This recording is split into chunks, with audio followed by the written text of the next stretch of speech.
नमस्कार दोस्तों, स्वागत है आपका अपने YouTube चैनल राहुल सवरना जीएस पर।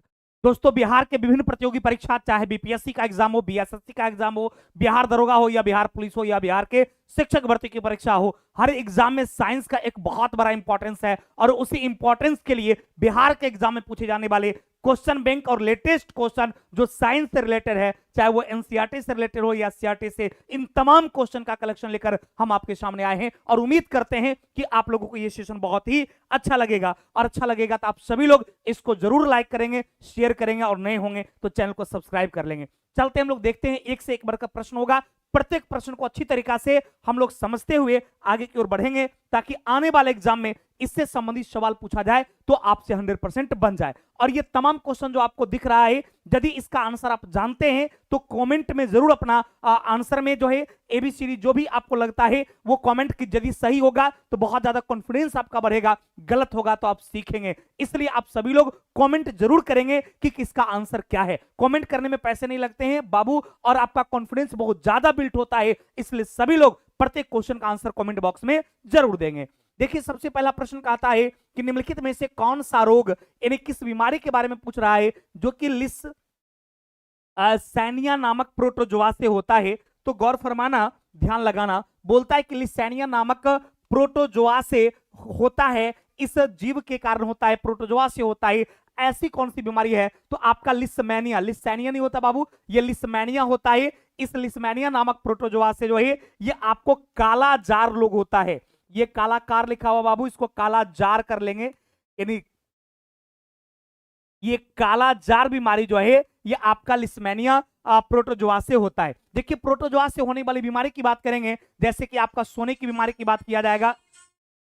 यदि आपसे क्या कहते हैं, सोने की बीमारी की बात किया जाएगा, या फिर ये कालाजार की बात किया जाएगा, मलेरिया की बात किया जाएगा, तो ये सब बीमारी जो है ये प्रोटोजोआ से होने वाली ही प्रमुख बीमारी है। जैसे कभी कभी आप देखेंगे कि एग्जाम में डायरेक्ट जो आपसे सवाल पूछा जाता है, वो सवाल पूछा जाता है कि निम्नलिखित में से कौन सी बीमारी प्रोटोजोआ से होने वाला है, या फिर कभी सवाल पूछा जाता है कि निम्नलिखित में से कौन सी बीमारी फंगस से होने वाला है, या बैक्टीरिया से होने वाला है, या मान लीजिए वायरस से होने वाला है। तो आप ध्यान रखेंगे, यदि हम बात करते हैं आपसे प्रोटोजोआ के बारे में कि बताइए कि प्रोटोजोआ जो है, इस प्रोटोजोआ से कौन कौन सी बीमारी होती है। यानी प्रोटोजोआ को हिंदी में परजीवी कहा जाता है, इस प्रोटोजोआ से परजीवी से कौन कौन सी बीमारी होता है। तो इसमें आपका बीमारी में एक बेहतर ट्रिक है, वो है कि काम पे सुपारी नहीं मिलता, काम पे सुपारी नहीं मिलता।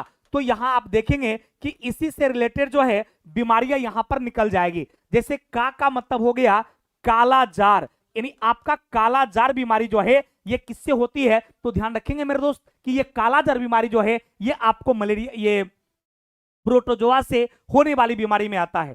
इसी तरीके से यदि मलेरिया की बात कहा जाए कि सर ये मलेरिया किससे होता है, बैक्टीरिया से, वायरस से, प्रोटोजोआ से या फंगस से, तो याद रखेंगे कालाजार बीमारी की बात करेगा या मलेरिया की बात करेगा, ये सब प्रोटोजोआ से होता है। फिर यदि आपसे पेचिस की बात करेगा, ये पेचिस बीमारी किससे होता है, तो ध्यान रखेंगे ये पेचिस बीमारी जो है ये भी आपको प्रोटोजोआ से होने वाली बीमारी है। यदि आपसे सोने की बीमारी की बात करता है, सोने की बीमारी इन द सेंस क्या, निंद्रा रोग जिसको कहते हैं, ये निंद्रा रोग की बात करेगा, ये भी आपका प्रोटोजोआ से होगा। यदि पैरिया की बात करता है तो ये जो आपका पैरिया है, ये पैरिया बीमारी भी किससे होता है, तो ये भी आपका प्रोटोजोआ से होता है। यानी प्रोटोजोआ से होने वाली वे तमाम बीमारियां जो आपसे एग्जाम में पूछी जाती है, सबके बारे में यहां पर लिखा हुआ है। और ये ट्रिक आपको अच्छा लगा होगा तो आप इस सेशन को शेयर जरूर करेंगे और कमेंट जरूर करेंगे ये ट्रिक आपको कैसा लगा। क्लियर? काम पे सुपारी नहीं मिलता, यानी कालाजार बीमारी हो गया, मलेरिया हो गया, पेचिस हो गया, उसके बाद आपका सोने की बीमारी हो गया और आपका पैरिया हो गया। ये टोटल का टोटल बीमारी जो है ये किससे होने वाली है, तो ये सब का सब प्रोटोजोआ से होने वाली प्रमुख बीमारी है। तो आपके सामने है। अब यदि मलेरिया की बात करेगा तो ये किससे होता है, तो ये मादा एनोफिलीज मच्छर के काटने से होता है। यदि हम निंद्रा रोग की बात करते हैं, यदि हम सोने की बीमारी की बात करते हैं, तो ये सोने की बीमारी जो है ये सिक्ता मक्खी काटने से होता है। और सोने की बीमारी जो है आपको निप्रोसिस नाम की एक प्रोटोजोआ होता है, उसी प्रोटोजोआ से जो है ये आपको निंद्रलुप्ता रोग अर्थात जिसको आप सोने की बीमारी कहते हैं, निंद्रा रोग जिसको आप कहते हैं, ये निंद्रा रोग बीमारियां होती है। क्लियर बाबू? कोई कंफ्यूजन? चलिए, तो उम्मीद करते हैं आप सभी लोग 100% जो है इस पूरी कॉन्सेप्ट और ट्रिक को समझ गए होंगे। क्लियर बाबू? चलिए, अगला प्रश्न आपका क्या कहता है, ध्यान देंगे। अगला प्रश्न है कि किसी वस्तु के जड़त्व के बारे में पूछा कि जड़त्व को उसके मापा जाता है, यानी जड़त्व का मेजरमेंट जो है वह किससे किया जाता है। अब यदि हम बात करते हैं आपसे मेरे दोस्त जड़त्व के बारे में, तो इसको इंग्लिश में कहा जाता है इनर्शिया। क्या कहा जाता है मेरे दोस्त? इसको इनर्शिया कहा जाता है। और इस जड़त्व के नियम के बारे में न्यूटन साहब ने बताया था, और न्यूटन साहब ने इस इनर्शिया लॉ के बारे में बताया था। लेकिन उनसे भी पहले गैलीलियो साहब ने इस कॉन्सेप्ट के बारे में बताया था कि इनर्शिया जो है ये किसी भी ऑब्जेक्ट्स की जो है ये प्रॉपर्टी को शो करता है। और ये किस प्रकार की प्रॉपर्टी को शो करता है कि यदि कोई वस्तु विराम की अवस्था में है तो वो विराम की अवस्था में ही रहना पसंद करती है, या फिर यदि वो एक समान गति से गति की अवस्था में है तो वो एक समान गति से गति की अवस्था में रहना पसंद करती है। कब तक? जब तक उस पर बाह्य बल आरोपित ना किया जाए। तो ये जो प्रॉपर्टी है इसी को इनर्शिया कहा जाता है। अर्थात इस इनर्शिया को निकालने के लिए आपको एफ जो है वह उस वस्तु के द्रव्यमान और उसके त्वरण के गुणनफल के जो है बराबर होता है। अर्थात ये डिपेंड किस पे करता है, यानी उसका मोमेंट ज्यादा होगा या मोमेंट कम होगा, इनर्शिया ज्यादा होगा या इनर्शिया कम होगा, वह उस वस्तु के द्रव्यमान पर अर्थात उसके मास पर निर्भर करता है। अतः आपका आंसर क्या हो जाएगा कि इनर्शिया क्या देश की तरह मापा जाएगा तो उसके द्रव्यमान से मापा जाता है। और इनर्शिया का जो नियम है, इनर्शिया का जो नियम है, इस नियम को क्या कहा जाता है? तो याद रखिएगा इस नियम को जो है Newton's first law of motion, Newton's of first law of motion के नाम से जाना जाता है। तो याद रखेंगे यदि एग्जाम में सवाल पूछा जाएगा कि न्यूटन के प्रथम गति नियम को किस नाम से जाना जाता है, तो आप आंसर क्या बोलोगे? न्यूटन के प्रथम गति नियम को हम लोग जड़त्व का नियम कहते हैं, लॉ ऑफ इनर्शिया कहते हैं, या उसी को गैलीलियो के नियम के नाम से जाना जाता है। और जड़त्व ज्यादा होगा या जड़त्व कम होगा ये किस पर डिपेंड करेगा? तो ये डिपेंड करता है उस वस्तु के मास पर, ये डिपेंड करता है उस वस्तु के द्रव्यमान पर निर्भर करता है, द्रव्यमान पर निर्भर करता है, यानी मास पर निर्भर करता है। तो आपका आंसर क्या हो गया भाई? Option number C. क्लियर बाबू? चलिए अगला प्रश्न है कि एक पेटाबाइट में कितने टेराबाइट होता है? ध्यान देंगे एक पेटाबाइट आपका जो है ये एक पेटाबाइट जो है ये 1024 टेराबाइट के बराबर होता है। किसके बराबर होता है भाई? तो 1024 टेराबाइट के बराबर होता है। यानी आपका आंसर जो है ये ऑप्शन नंबर क्या हो जाएगा? डी हो जाएगा। और इस तरीके से सवाल हमेशा कभी 1 गीगाबाइट के बारे में, कभी 1 टेराबाइट के बारे में, कभी 1 जेटाबाइट के बारे में, तो इस तरीके से सवाल हमेशा एग्जाम में पूछा जाता है। तो याद रखिएगा जब इस तरह का सवाल हो तो या तो उसका आंसर आपको 1024 होता है, यदि आपको नहीं एग्जैक्ट याद है कि उसका आंसर क्या होगा तो यहां पर याद रखिएगा तुक्का मारने का नियम में हम बता रहे हैं कि उसका आंसर 1024 वाला होगा या फिर 8 बिट वाला होगा। यदि आपको एग्जैक्ट नहीं याद है तो यदि मैक्सिमम इस टाइप का ऑप्शंस रहेगा तो वहां पर 1024 मारिएगा। अब 8 बिट 16 बिट इस टाइप का रहेगा तो आंसर 8 वाला मारिएगा। क्योंकि अधिकांश प्रश्न जो अब तक एग्जाम में पूछा गया है उसमें या तो 8 बिट वाला आंसर होता है या तो 1024 वाला होता है। तो आपका आंसर क्या हो गया भाई? 1024। क्लियर बाबू? एकदम तुक्का मारने की जब बात होगा, एग्जैक्ट आपको याद नहीं रहेगा तो इस बात को जरूर याद रखिएगा। और प्रत्येक क्वेश्चन का आंसर आप लोग जरूर कमेंट कीजिए। आप सभी लोग कमेंट जरूर कीजिए, जितने भी लोग इस सेशन को देख रहे हैं, और आप लोग जरूर नए हैं तो सब्सक्राइब कर लीजिए ताकि हर दिन इस तरह की क्लासेस आपको शाम के 7 बजे जो है वो हमारे यूट्यूब चैनल पे आपको मिल जाए। क्लियर? अगला प्रश्न है कि पौधे में जल की ऊपर की ओर गति निम्नलिखित में क्या कहलाती है? यानी पौधे में की बात कर रहा था कि कोई भी प्लांट्स के बारे में बोल रहा है। जैसे कि आपका प्लांट जो होता है इसमें जड़ होता है, अब इसमें तना भी होता है। अब ये जड़ से जो तना के ऊपर जो पानी जाता है, यानी जल का जो ऊपर बहाव होता है उसको क्या कहा जाता है? तो ये कहता है कि जल के ऊपर की ओर जाने की जो प्रक्रिया है उसको रसारोहण कहा जाता है। यानी वो रस जो है ये आपका जड़ क्या करता है? ये जड़ खनिज लवण और जल को, ये जड़ क्या करता है? ये आपका खनिज लवण और जल जो है इसको ये एब्जॉर्ब करता है। कौन सा एब्जॉर्ब करता है? तो आपका मूल जड़ जो है ये मूल जड़ उसको एब्जॉर्ब करता है और फिर उसको किसकी सहायता से? तो एक ट्यूब लगा रहता है और वो ट्यूब आपका कौन सा है? तो वो आपका जाइलम है। यानी प्लांट्स में जल का वाहन करने के लिए और भोजन का वाहन करने के लिए आपको अलग अलग तरह की ट्यूब होती है। यानी प्लांट्स का जो तना होता है उसमें 2 प्रकार की नलिकाएं लगी रहती है। एक नलिका को कहा जाता है जाइलम और एक नलिका को क्या कहा जाता है? तो एक को आपका कहा जाता है फ्लोएम। यानी आपका ये फ्लोएम जो है या आपका जो ये जाइलम है, ये दो अलग अलग ट्यूब है जो अलग अलग चीजों का वहन करता है। तो यदि खनिज लवण और जल की बात करेगा तो इसका वहन कौन करेगा? ये जाइलम करेगा। लेकिन यदि प्लांट्स के भोजन की बात करेगा कि पौधे जो भोजन करता है या फिर पौधे जो प्लांट जो भोजन बनाता है, इस भोजन का वाहन किसके माध्यम से किया जाता है? तब आपका आंसर हो जाएगा फ्लोएम। यानी भोजन का वाहन फ्लोएम करता है और जल और खनिज लवण का वाहन जो है वह जाइलम के माध्यम से किया जाता है। तो आपका आंसर क्या हो जाएगा कि कहता है ये जो जल ऊपर की ओर गति करता है इसको कहा क्या जाता है? तो इसको रसारोहण कहा जाता है।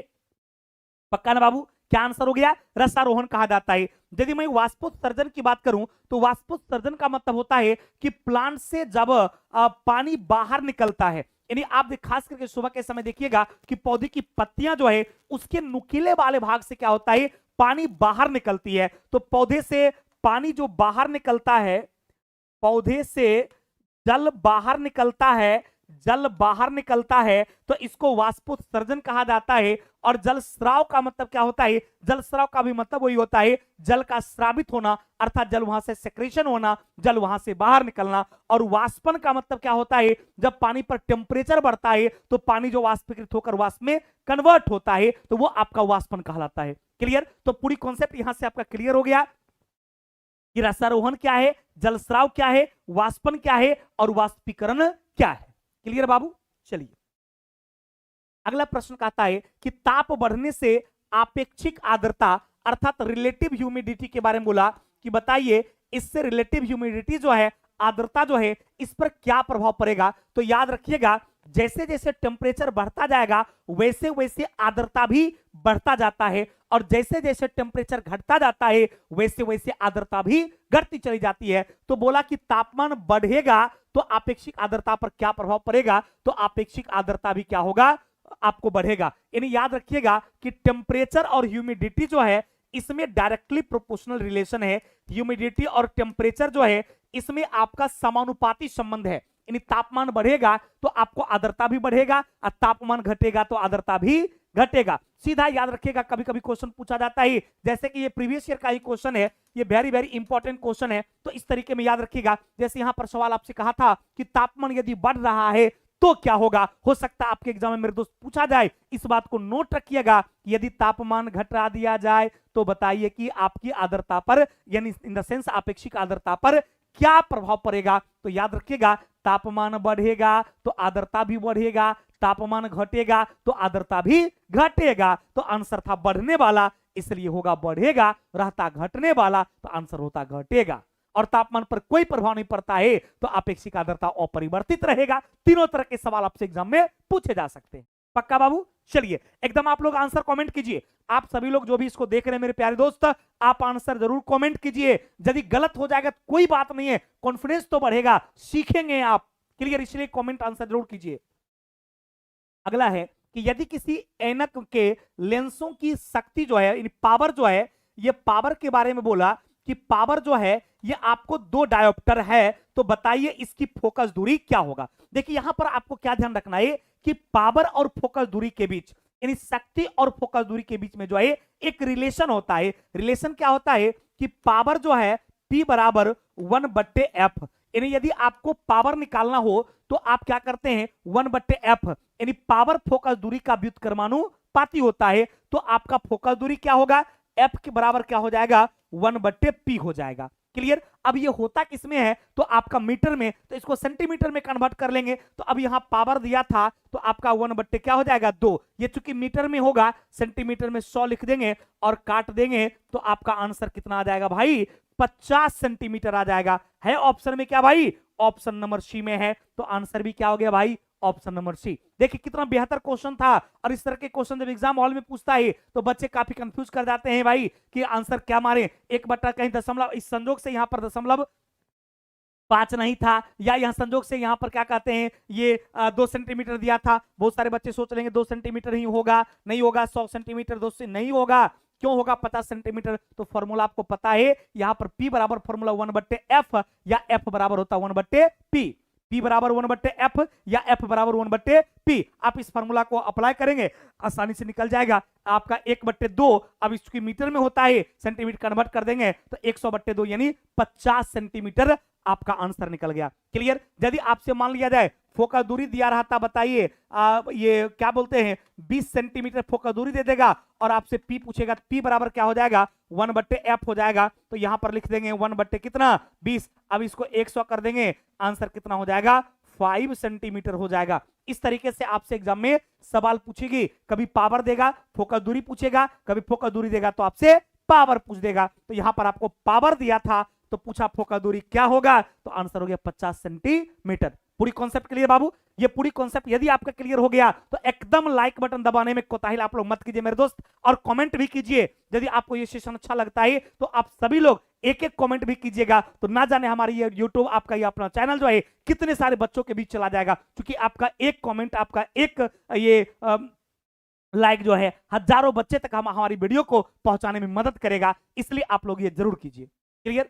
अगला देखिए सवाल क्या, देखिए देखने में छोटा न लगे घाव करे गंभीर। ये देखने में भले छोटा क्वेश्चन लग रहा है, लेकिन इस तरह की न्यूमेरिकल्स जब बिहार के विभिन्न प्रतियोगी परीक्षा में आपसे पूछ देता है, कभी बिहार एसएससी में, कभी बीपीएस शिक्षक भर्ती में, तो बच्चे वहां 1 नंबर कम आता है, और 1 नंबर कम, आधा नंबर कम जो है लाखों बच्चे से आपको पीछे कर देता है। इसलिए मेरे दोस्त याद रखिएगा, इस तरह के सवाल एकदम आपसे बनना चाहिए।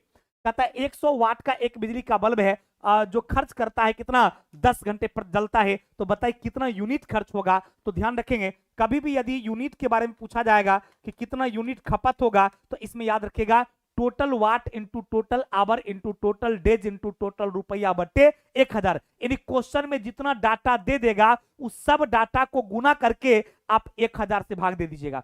जितना वाट का बल्ब रहेगा, जितना वाट का फैन रहेगा, जितना वाट का फ्रिज रहेगा, सब जितना वाट देगा, जितना नंबर ऑफ डिवाइस देगा, जितना घंटा चलेगा, जितना दिन चलेगा, उस सब को गुना कर देना है, 1000 से भाग दे देना है। तो यहां पर कहता है 100 वाट का बल्ब है तो 100 गुना कितना हो गया 10 घंटे चलता है, बट्टा कितना तो 1000, 10 10 10 3 0 ऊपर 3 0 नीचे कट गया, यानी आंसर कितना हो गया भाई, आंसर हो गया आपका 1 यूनिट। है किसी ऑप्शन में क्या 1 इकाई, ऑप्शन नंबर बी में है, अतः आंसर क्या होगा भाई ऑप्शन नंबर बी। देख कितना आसान क्वेश्चन था। कभी भी याद रखिएगा यदि आपको घर का भी बिजली बिल कभी कभी निकालना होता है, कभी कभी आपको लगता है कि भाई इस मंथ काहे ज्यादा बिजली बिल आ गया, भाई काहे कम आ गया, तो कुछ नहीं करना है, आप जितना बल्ब यूज करते हैं, जितना फैन यूज करते हैं, जितना फ्रिज यूज करते हैं, कितने कितने वाट का है, टोटल वाट को गुना कर दीजिए, जितना घंटा आप जलाते हैं उसको गुना कर दीजिए,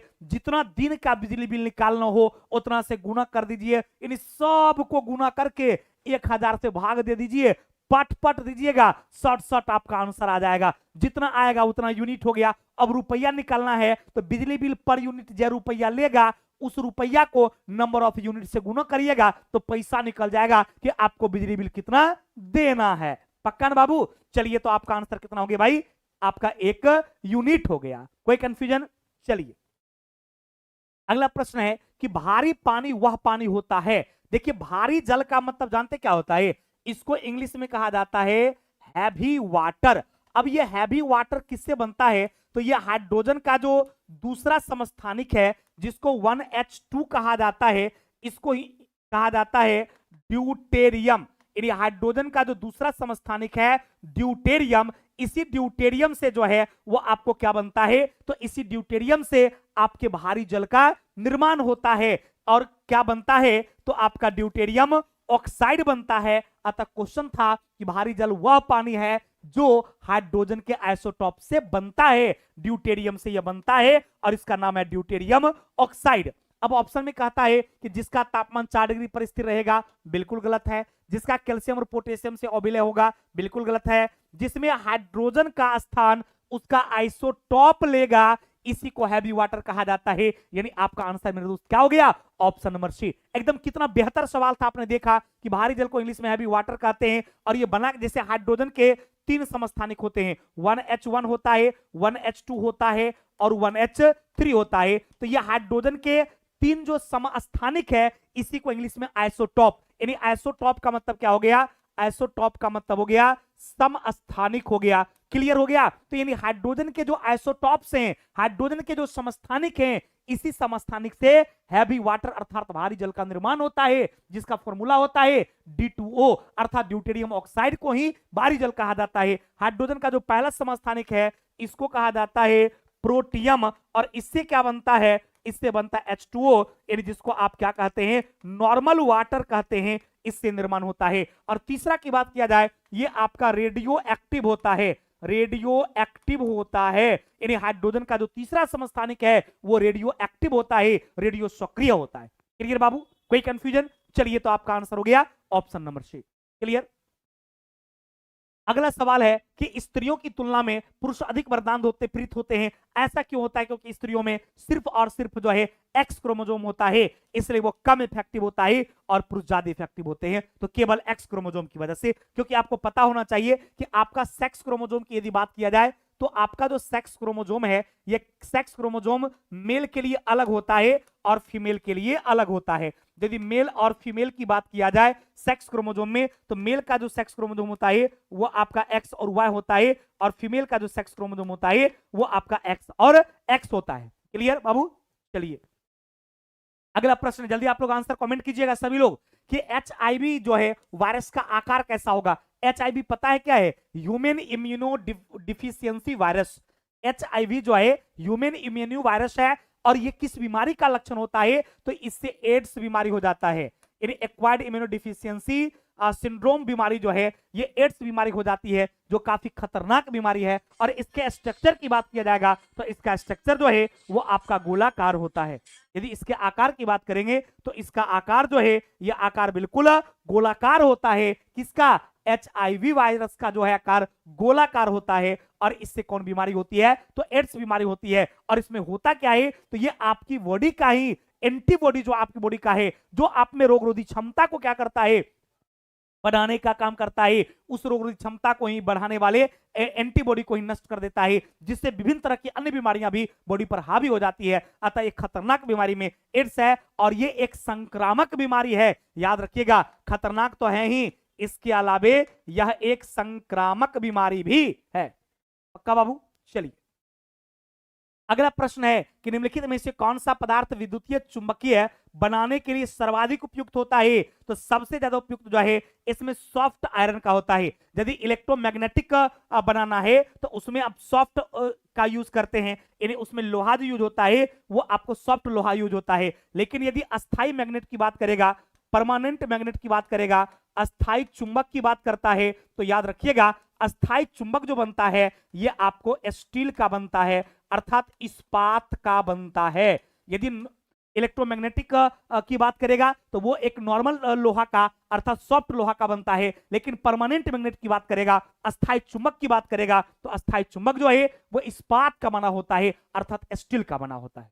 क्लियर बाबू? कोई कंफ्यूजन? अरे स्टील है क्या? तो आपको पता है ये एक प्रकार का मिश्र धातु है। या आपका स्टील जो है ये एक प्रकार का मिश्र धातु है। इसमें लोहा भी होता है, क्रोमियम भी होता है, निकेल भी होता है, कार्बन सल्फर भी रहता है। ये सबसे मिलकर जो है आपके स्टील का निर्माण होता है। जबकि आपका लोहा जो है ये एक प्रकार का क्या है? धातु है। क्योंकि कभी कभी एग्जाम में पूछा जाता है निम्नलिखित में से स्टील क्या है? धातु, अधातु, मिश्र धातु, इस टाइप का तो आंसर याद रखिएगा। इस स्टील एक मिश्र धातु है, जबकि लोहा क्या है? तो लोहा एक धातु है। नर्म लोहे से नॉर्मल ये मैग्नेट बनता है, जबकि स्टील से अर्थात इस्पात से जो है आपको किसका? तो अस्थाई मैग्नेट का निर्माण होता है। क्लियर भाई? नमस्कार दोस्तों, स्वागत है आपका अपने YouTube channel Rahul Savarna GS पर। दोस्तों, बिहार के विभिन्न प्रतियोगी परीक्षा, चाहे बीपीएससी का एग्जाम हो, बीएसएससी का एग्जाम हो, बिहार दरोगा हो, या बिहार पुलिस हो, या बिहार के शिक्षक भर्ती की परीक्षा हो, हर एग्जाम में साइंस का एक बहुत बड़ा इंपॉर्टेंस है। और उसी इंपॉर्टेंस के लिए बिहार के एग्जाम में पूछे जाने वाले क्वेश्चन बैंक और लेटेस्ट क्वेश्चन जो साइंस से रिलेटेड है, चाहे वो एनसीईआरटी से रिलेटेड हो या सीईआरटी से, इन तमाम क्वेश्चन का कलेक्शन लेकर हम आपके सामने आए हैं। और उम्मीद करते हैं कि आप लोगों को ये सेशन बहुत ही अच्छा लगेगा। और अच्छा लगेगा तो आप सभी लोग इसको जरूर लाइक करेंगे, शेयर करेंगे, और नए होंगे तो चैनल को सब्सक्राइब कर लेंगे। चलते हम लोग देखते हैं, एक से एक बढ़कर प्रश्न होगा। प्रत्येक प्रश्न को अच्छी तरीका से हम लोग समझते हुए आगे की ओर बढ़ेंगे, ताकि आने वाले एग्जाम में इससे संबंधित सवाल पूछा जाए तो आपसे 100% बन जाए। और ये तमाम क्वेश्चन जो आपको दिख रहा है यदि इसका आंसर आप जानते हैं तो कमेंट में जरूर अपना आंसर में जो है एबीसीडी जो भी आपको लगता है वो कमेंट की, यदि सही होगा तो बहुत ज्यादा कॉन्फिडेंस आपका बढ़ेगा, गलत होगा तो आप सीखेंगे। इसलिए आप सभी लोग कमेंट जरूर करेंगे कि किसका आंसर क्या है। कमेंट करने में पैसे नहीं लगते हैं बाबू, और आपका कॉन्फिडेंस बहुत ज्यादा बिल्ड होता है, इसलिए सभी लोग प्रत्येक क्वेश्चन का आंसर कमेंट बॉक्स में जरूर देंगे। देखिए सबसे पहला प्रश्न कहता है कि निम्नलिखित में से कौन सा रोग, यानी किस बीमारी के बारे में पूछ रहा है, जो कि लिस्सैनिया नामक प्रोटोजोआ से होता है। तो गौर फरमाना, ध्यान लगाना, बोलता है कि लिस्सैनिया नामक प्रोटोजोआ से होता है, इस जीव के कारण होता है, प्रोटोजोआ से होता है। ऐसी कौन सी बीमारी है? तो आपका लिस्सैनिया, लिस्सैनिया नहीं होता बाबू, ये लिस्सैनिया होता है। इस लिस्सैनिया नामक प्रोटोजोआ से जो है ये आपको काला जार रोग होता है। ये काला कार लिखा हुआ बाबू, इसको काला जार कर लेंगे, यानी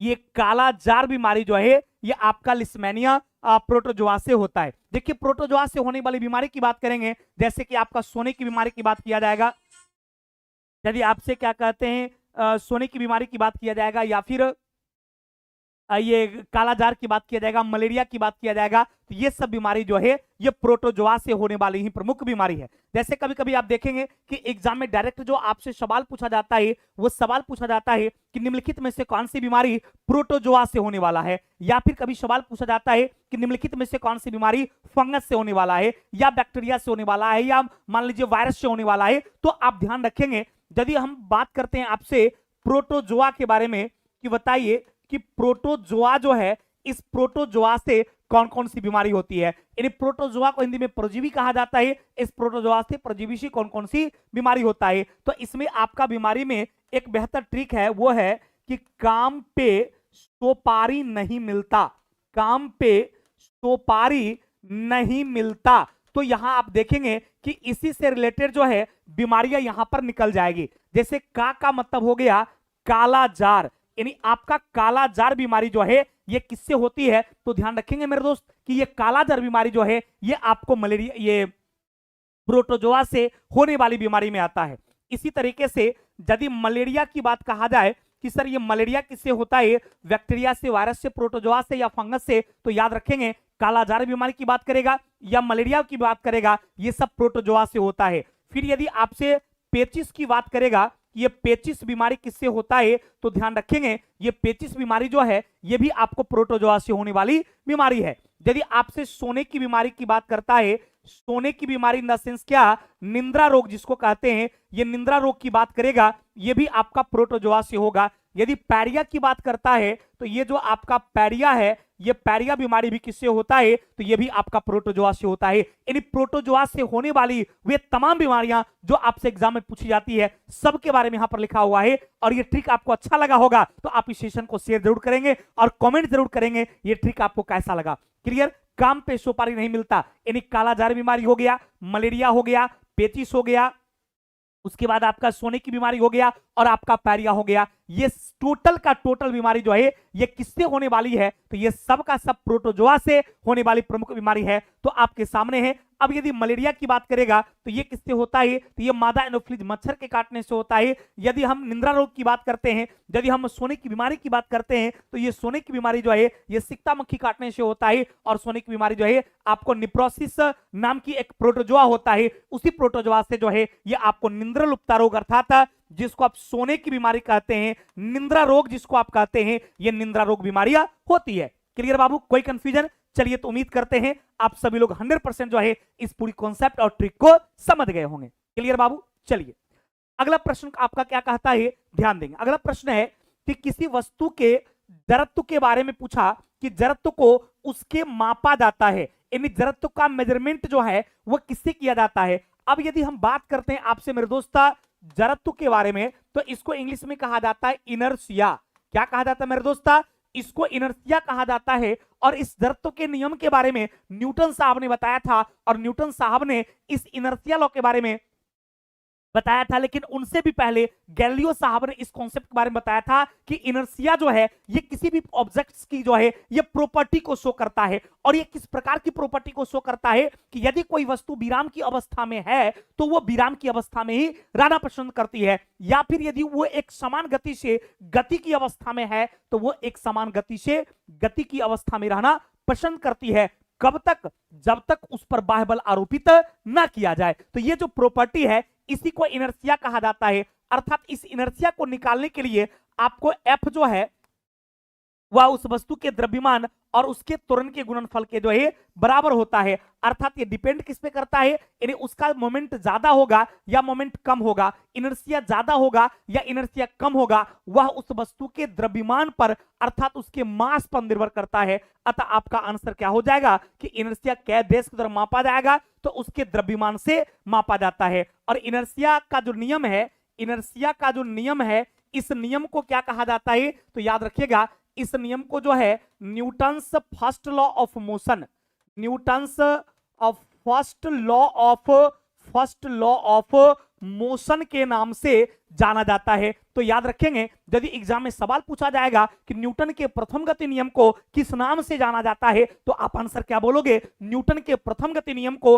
हम लोग जड़त्व का नियम कहते हैं, लॉ ऑफ इनर्शिया कहते हैं, या उसी को गैलीलियो के नियम के नाम से जाना जाता है। और जड़त्व ज्यादा होगा या जड़त्व कम होगा ये किस पर डिपेंड करेगा? तो ये डिपेंड करता है उस वस्तु के मास पर, ये डिपेंड करता है उस वस्तु के द्रव्यमान पर निर्भर करता है, द्रव्यमान पर निर्भर करता है यानी मास पर निर्भर करता है। तो आपका आंसर क्या होगा भाई? Option number C. क्लियर बाबू? चलिए अगला प्रश्न है कि एक पेटाबाइट में कितने टेराबाइट होता है? ध्यान देंगे, एक पेटाबाइट आपका जो है ये एक पेटाबाइट जो है ये 1024 टेराबाइट के बराबर होता है। किसके बराबर होता है भाई? तो 1024 टेराबाइट के बराबर होता है। यानी आपका आंसर जो है ये ऑप्शन नंबर क्या हो जाएगा? डी हो जाएगा। और इस तरीके के सवाल हमेशा कभी 1 गीगाबाइट के बारे में, कभी 1 टेराबाइट के बारे में, कभी 1 जेटाबाइट के बारे में, तो इस तरीके के सवाल हमेशा एग्जाम में पूछा जाता है। तो याद रखिएगा जब इस तरह का सवाल हो तो या तो उसका आंसर आपको 1024 होता है,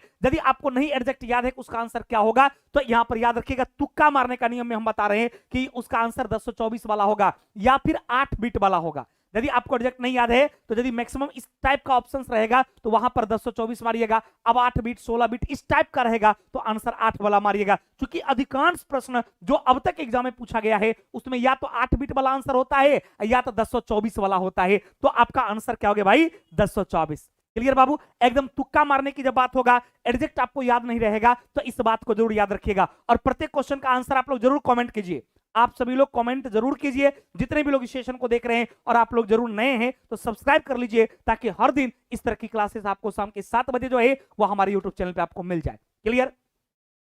अगला प्रश्न है कि पौधे में जल की ऊपर की ओर गति निम्नलिखित में क्या कहलाती है? यानी पौधे में की बात कर रहा था कि कोई भी प्लांट्स के बारे में बोल रहा है। जैसे कि आपका प्लांट जो होता है इसमें जड़ होता है, अब इसमें तना भी होता है। अब ये जड़ से जो तना के ऊपर जो पानी जाता है यानी जल का जो ऊपर बहाव होता है उसको क्या कहा जाता है? तो ये कहता है कि जल के ऊपर की ओर जाने की जो प्रक्रिया है उसको रसारोहण कहा जाता है। यानी वो रस जो है ये आपका जड़ क्या करता है? ये जड़ खनिज लवण और जल को, ये जड़ क्या करता है? ये आपका खनिज लवण और जल जो है इसको ये एब्जॉर्ब करता है। कौन सा एब्जॉर्ब करता है? तो आपका मूल जड़ जो है ये मूल जड़ उसको एब्जॉर्ब करता है और फिर उसको किसकी सहायता से? तो एक ट्यूब लगा रहता है और वो ट्यूब आपका कौन सा है? तो वो आपका जाइलम है। यानी प्लांट्स में जल का वाहन करने के लिए और भोजन का वाहन करने के लिए आपको अलग अलग तरह की ट्यूब होती है। यानी प्लांट्स का जो तना होता है उसमें 2 प्रकार की नलिकाएं लगी रहती है। एक नलिका को कहा जाता है जाइलम और एक नलिका को क्या कहा जाता है? तो एक को आपका कहा जाता है फ्लोएम। यानी आपका ये फ्लोएम जो है या आपका जो ये जाइलम है ये 2 अलग अलग ट्यूब है जो अलग अलग चीजों का वहन करता है। यदि खनिज लवण और जल की बात करेगा तो इसका वहन कौन करेगा? ये जाइलम करेगा। लेकिन यदि प्लांट्स के भोजन की बात करेगा कि पौधे जो भोजन करता है इस या फिर पौधे जो प्लांट जो भोजन बनाता है इस भोजन का वाहन किसके माध्यम से किया जाता है? तब आपका आंसर हो जाएगा फ्लोएम। यानी भोजन का वाहन फ्लोएम करता है और जल और खनिज लवण का वाहन जो है वह जाइलम के माध्यम से किया जाता है। तो आपका आंसर क्या हो जाएगा? कि कहता है ये जो जल ऊपर की ओर गति करता है इसको कहा क्या जाता है, तो इसको रसारोहण कहा जाता है। पक्का ना बाबू, क्या आंसर हो गया, रसारोहण कहा जाता है। यदि मैं वाष्पोत्सर्जन की बात करूं तो वाष्पोत्सर्जन का मतलब होता है कि प्लांट से जब पानी बाहर निकलता है, यानी आप खास करके सुबह के समय देखिएगा कि पौधे की पत्तियां जो है उसके नुकीले वाले भाग से क्या होता है, पानी बाहर निकलती है। तो पौधे से पानी जो बाहर निकलता है, पौधे से जल बाहर निकलता है, जल बाहर निकलता है तो इसको वाष्पोत्सर्जन कहा जाता है। और जल स्राव का मतलब क्या होता है, जल स्राव का भी मतलब वही होता है जल का स्रावित होना, अर्थात जल वहां से सेक्रेशन होना, जल वहां से बाहर निकलना। और वाष्पन का मतलब क्या होता है, जब पानी पर टेम्परेचर बढ़ता है तो पानी जो वाष्पीकृत होकर वाष्प में कन्वर्ट होता है तो वो आपका वाष्पन कहलाता है। क्लियर, तो पूरी कॉन्सेप्ट यहां से आपका क्लियर हो गया कि रसारोहण क्या है, जलस्राव क्या है, वाष्पन क्या है और वाष्पीकरण क्या है।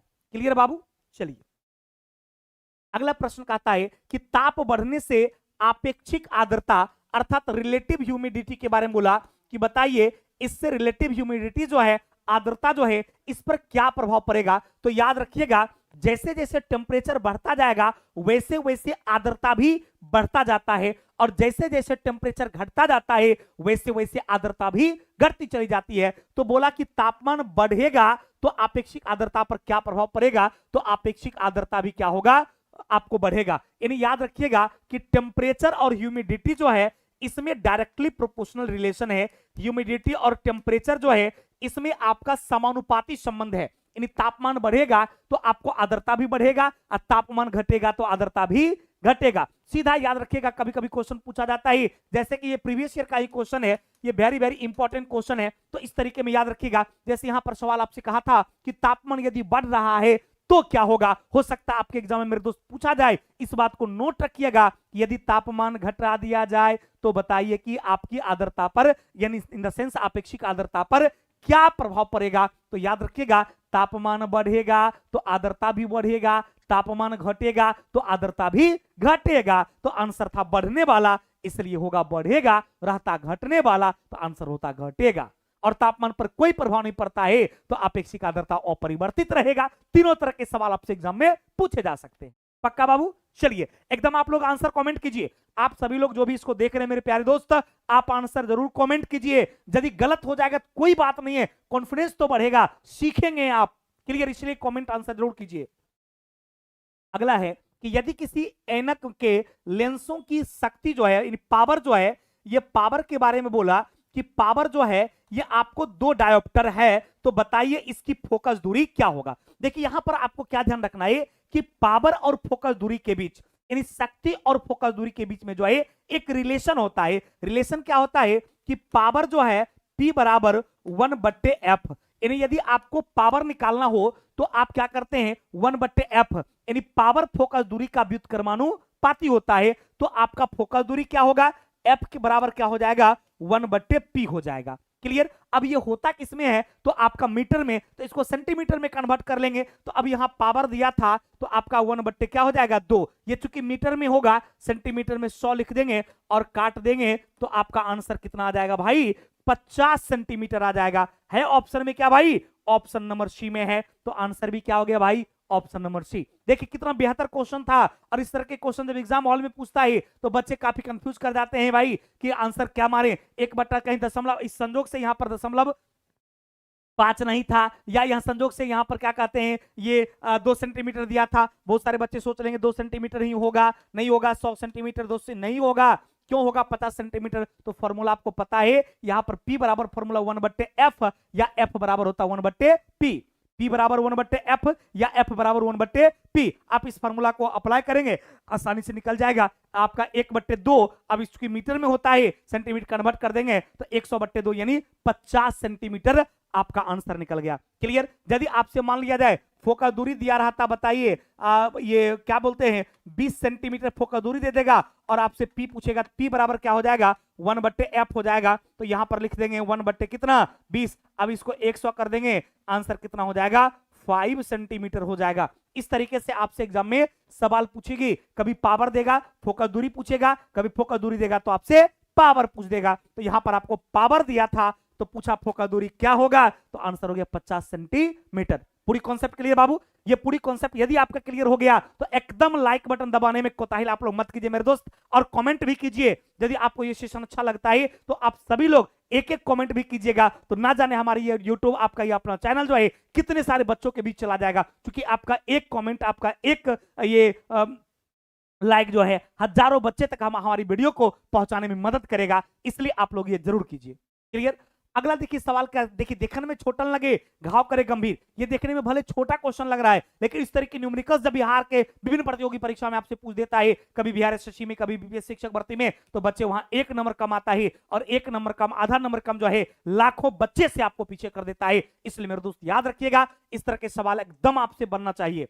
कहता है 100 वाट का एक बिजली का बल्ब है, जो खर्च करता है कितना, 10 घंटे पर जलता है, तो बताइए कितना यूनिट खर्च होगा। तो ध्यान रखेंगे, कभी भी यदि यूनिट के बारे में पूछा जाएगा कि कितना यूनिट खपत होगा, तो इसमें याद रखिएगा total watt into total hour into total days into total रुपया बटे 1000। यानी क्वेश्चन में जितना डाटा दे देगा उस सब डाटा को गुना करके आप 1000 से भाग दे दीजिएगा।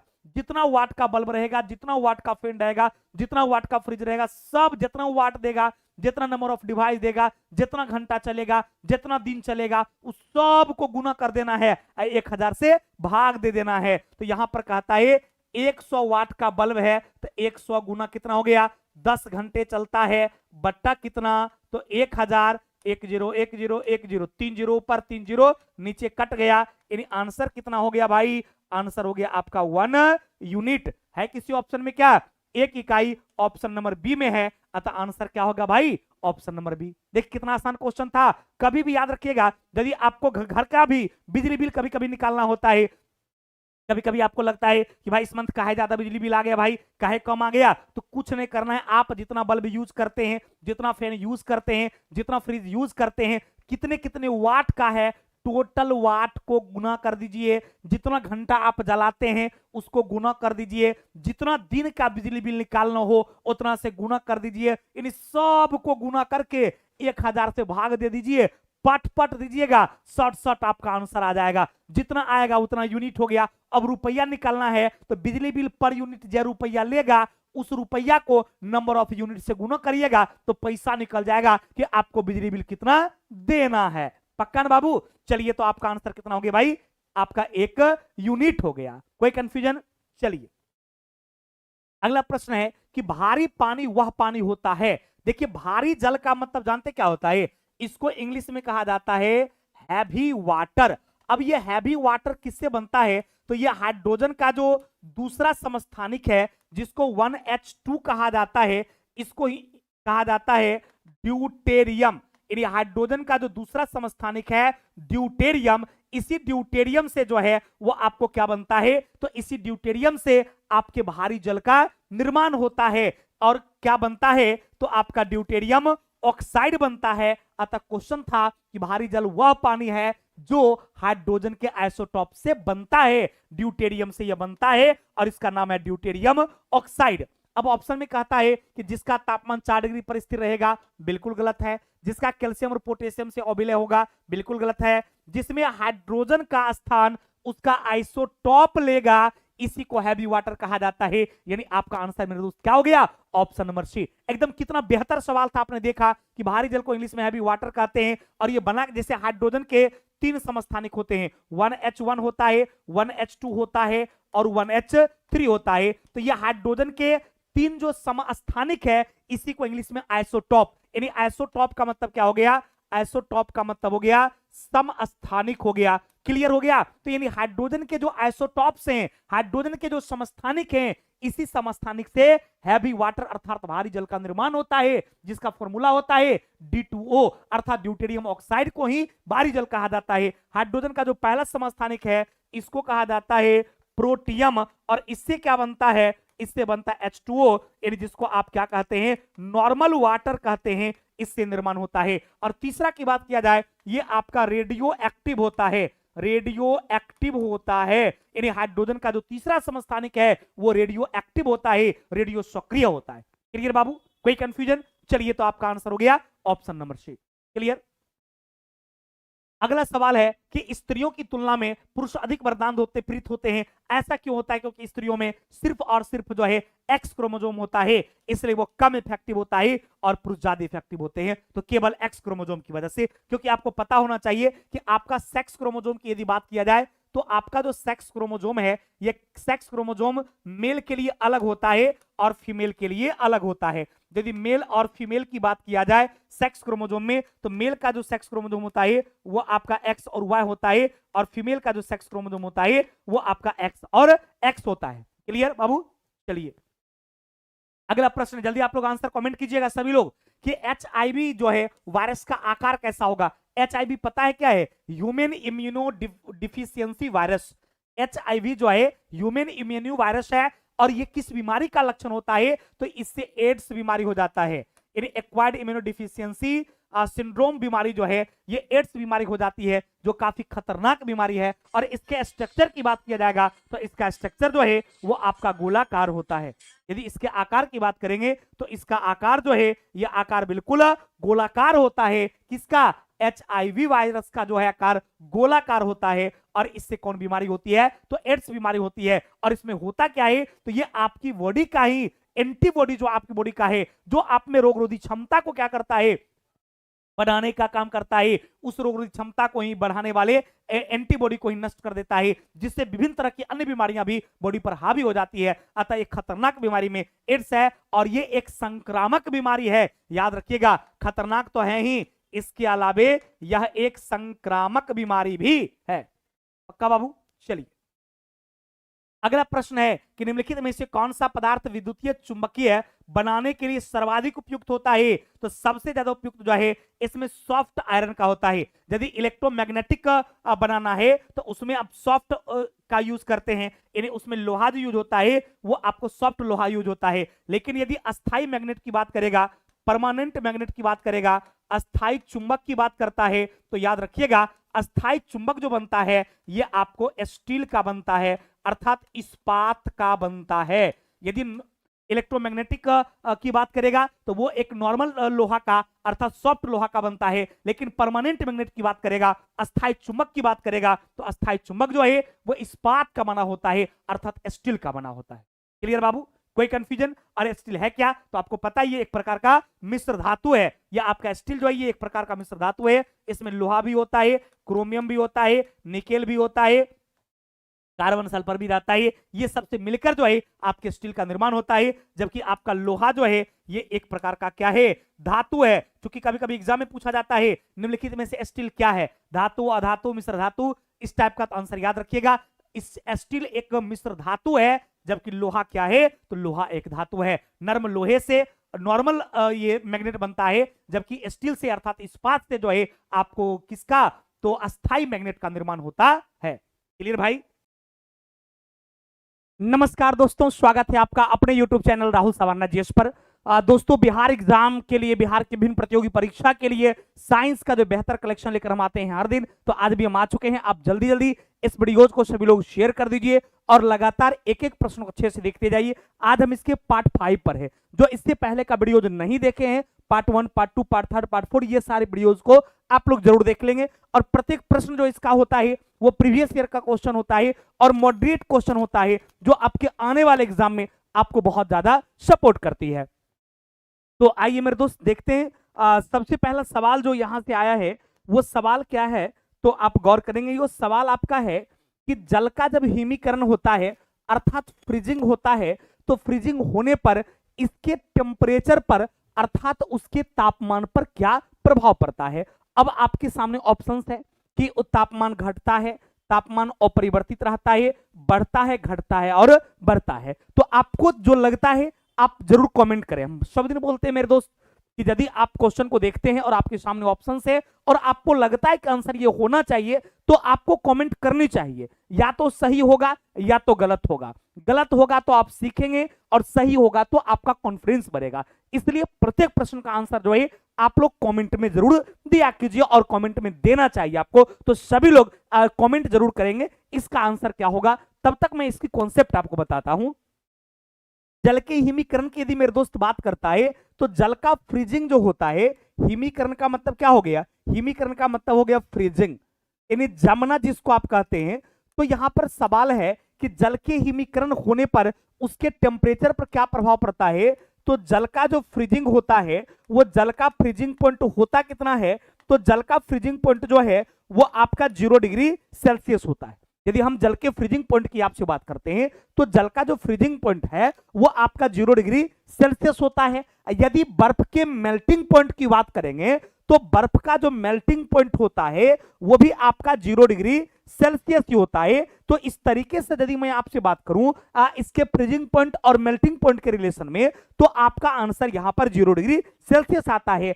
अर्थात इसके हिमीकरण होने पर जल का जो टेम्परेचर है, जल का जो तापमान है, इसके तापमान पर कोई प्रभाव नहीं पड़ता है। इसलिए आंसर क्या हो जाएगा, आंसर हो जाएगा अपरिवर्तित रहता है। उम्मीद करते हैं आप सब लोग इसका आंसर जरूर किए होंगे और करेंगे तो आपका आंसर सही हुआ होगा। गलत हुआ होगा तो आपको सीखने को मिलेगा, सही होगा तो आपका कॉन्फिडेंस बढ़ेगा। तो आंसर क्या होगा भाई, अपरिवर्तित रहता है। यानी जल के फ्रीजिंग में यानी अर्थात हिमीकरण जब होगा तो उसके टेम्परेचर पर क्या प्रभाव पड़ता है। तो जल का जब फ्रीजिंग होता है, जल का जब हिमीकरण होता है तो उसके टेम्परेचर पर कोई प्रभाव नहीं पड़ता है, अर्थात टेम्परेचर अपरिवर्तित रहता है। अगला सवाल आपसे कहता है कि प्रकाश विद्युत सेल का क्या वर्क है। मतलब प्रकाश विद्युत सेल जो है ये किस ऊर्जा को किस ऊर्जा में कन्वर्ट करती है। अब यदि मैं ऑप्शन की आपसे बात करूं तो पहला है कि विद्युत ऊर्जा को प्रकाश ऊर्जा में परिवर्तन। तो आप यहां ध्यान देंगे मेरे दोस्त कि जो विद्युत ऊर्जा को प्रकाश ऊर्जा में बदलता है ऐसा कौन सा डिवाइस है, तो इसमें नाम आता है विद्युत बल्ब का। यानी आपका विद्युत बल्ब क्या करता है, यह विद्युत ऊर्जा को अर्थात इलेक्ट्रिकल एनर्जी को क्या करता है, यह प्रकाश एनर्जी में जो है या उसमें एनर्जी में कन्वर्ट करता है। तो आपका आंसर क्या हो गया, विद्युत बल्ब। लेकिन ये पूछा था प्रकाश विद्युत सेल के बारे में, तो क्लियर हो गया कि आपका आंसर ए नहीं होगा। दूसरा है कि उसमें ऊर्जा को विद्युत ऊर्जा में कौन कन्वर्ट करता है, तो ये करता है हीट इलेक्ट्रिक डिवाइस।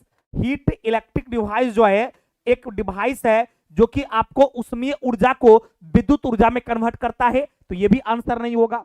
अगला है प्रकाश ऊर्जा को रासायनिक ऊर्जा में। तो आपको पता होगा कि जब पौधे में फोटोसिंथेसिस होती है, जब पौधे में प्रकाश संश्लेषण होता है, प्रकाश संश्लेषण होता है, तो जब पौधे में प्रकाश संश्लेषण होता है तो इस प्रकाश संश्लेषण के दौरान जो है प्रकाश ऊर्जा जो है वो उसमें ऊर्जा जो है प्रकाश ऊर्जा जो है ये रासायनिक ऊर्जा में कन्वर्ट होता है। अर्थात पेड़ पौधे अपना भोजन आसानी से बना पाता और उस भोजन को ग्रहण करते हैं। तो ये भी आंसर नहीं होगा, ये भी गलत हो गया। अगला है प्रकाश ऊर्जा को विद्युत ऊर्जा में। तो आपका आंसर क्या होगा, प्रकाश ऊर्जा को विद्युत ऊर्जा में। क्योंकि प्रकाश विद्युत सेल था, तो प्रकाश विद्युत सेल था अर्थात वो सूर्य की प्रकाश की उपस्थिति में ही जो है वह एनर्जी को गेन करता है और उस एनर्जी को किसमें कन्वर्ट करता है, तो वह विद्युत ऊर्जा में कन्वर्ट करता है। अर्थात प्रकाश ऊर्जा को यदि विद्युत ऊर्जा की बात करेगा तो प्रकाश ऊर्जा को विद्युत ऊर्जा में बदलने का काम कौन करता है, तो प्रकाश विद्युत सेल करता है। तो आपका आंसर क्या हो गया मेरे दोस्त, ऑप्शन नंबर डी हो गया। क्लियर। तो इसी तरीके से प्रत्येक प्रश्न का आंसर जो है आप लोग जरूर कमेंट बॉक्स में दीजिए ताकि आपकी कॉन्फिडेंस बढ़ सके और आपको लगे कि आपने कुछ सीखा। बाकी आपके एग्जाम में इसमें से किसी के बारे में पूछा जाए, चाहे वह विद्युत ऊर्जा को प्रकाश ऊर्जा में पूछा जाए या उसमें ऊर्जा को विद्युत ऊर्जा में पूछा जाए या प्रकाश ऊर्जा को रासायनिक ऊर्जा में पूछा जाए, तो सबका आंसर क्या होगा वो आपके सामने है। उम्मीद करते हैं ये पूरी कॉन्सेप्ट जो है एकदम आपके दिमाग में सेट हो गया होगा। तो आप लोग जरूर चैनल को सब्सक्राइब कर लेंगे, इसको शेयर करेंगे ताकि आपके दोस्त भी इस सेशन से जुड़ सके। अगला प्रश्न है कि न्यूटन के गति के तृतीय नियम के कार्य बल और प्रतिक्रिया बल जो है ये किस प्रकार काम करती है। यदि मैं आपसे बात करूं Newton's third law of motion का, न्यूटन्स थर्ड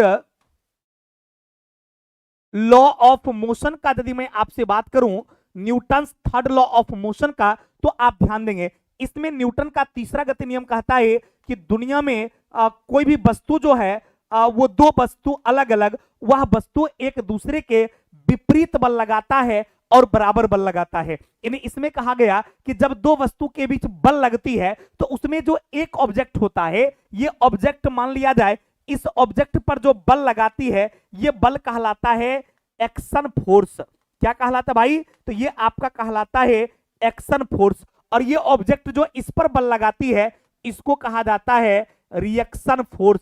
क्या कहा जाता है भाई? तो रिएक्शन फोर्स। यानी एक ऑब्जेक्ट जो दूसरे पर बल लगाता है, तो पहला जब दूसरे पर बल लगाता है तो वो आपका एक्शन फोर्स कहलाता है, और दूसरा ऑब्जेक्ट जो पहले पर बल लगाता है वो रिएक्शन फोर्स कहलाता है। अर्थात ये बल जब भी लगता है तो दो अलग अलग डिवाइस के बीच, यानी दो अलग अलग ऑब्जेक्ट के बीच, दो भिन्न भिन्न ऑब्जेक्ट के बीच लगता है, और वो बल जो है बराबर और विपरीत लगता है। कैसा लगता है भाई? तो बराबर और विपरीत लगता है। तो अब यहां ऑप्शन में देखेंगे, पहला था कि भिन्न पिंडों के पर कार्य करता है, बिल्कुल सही है।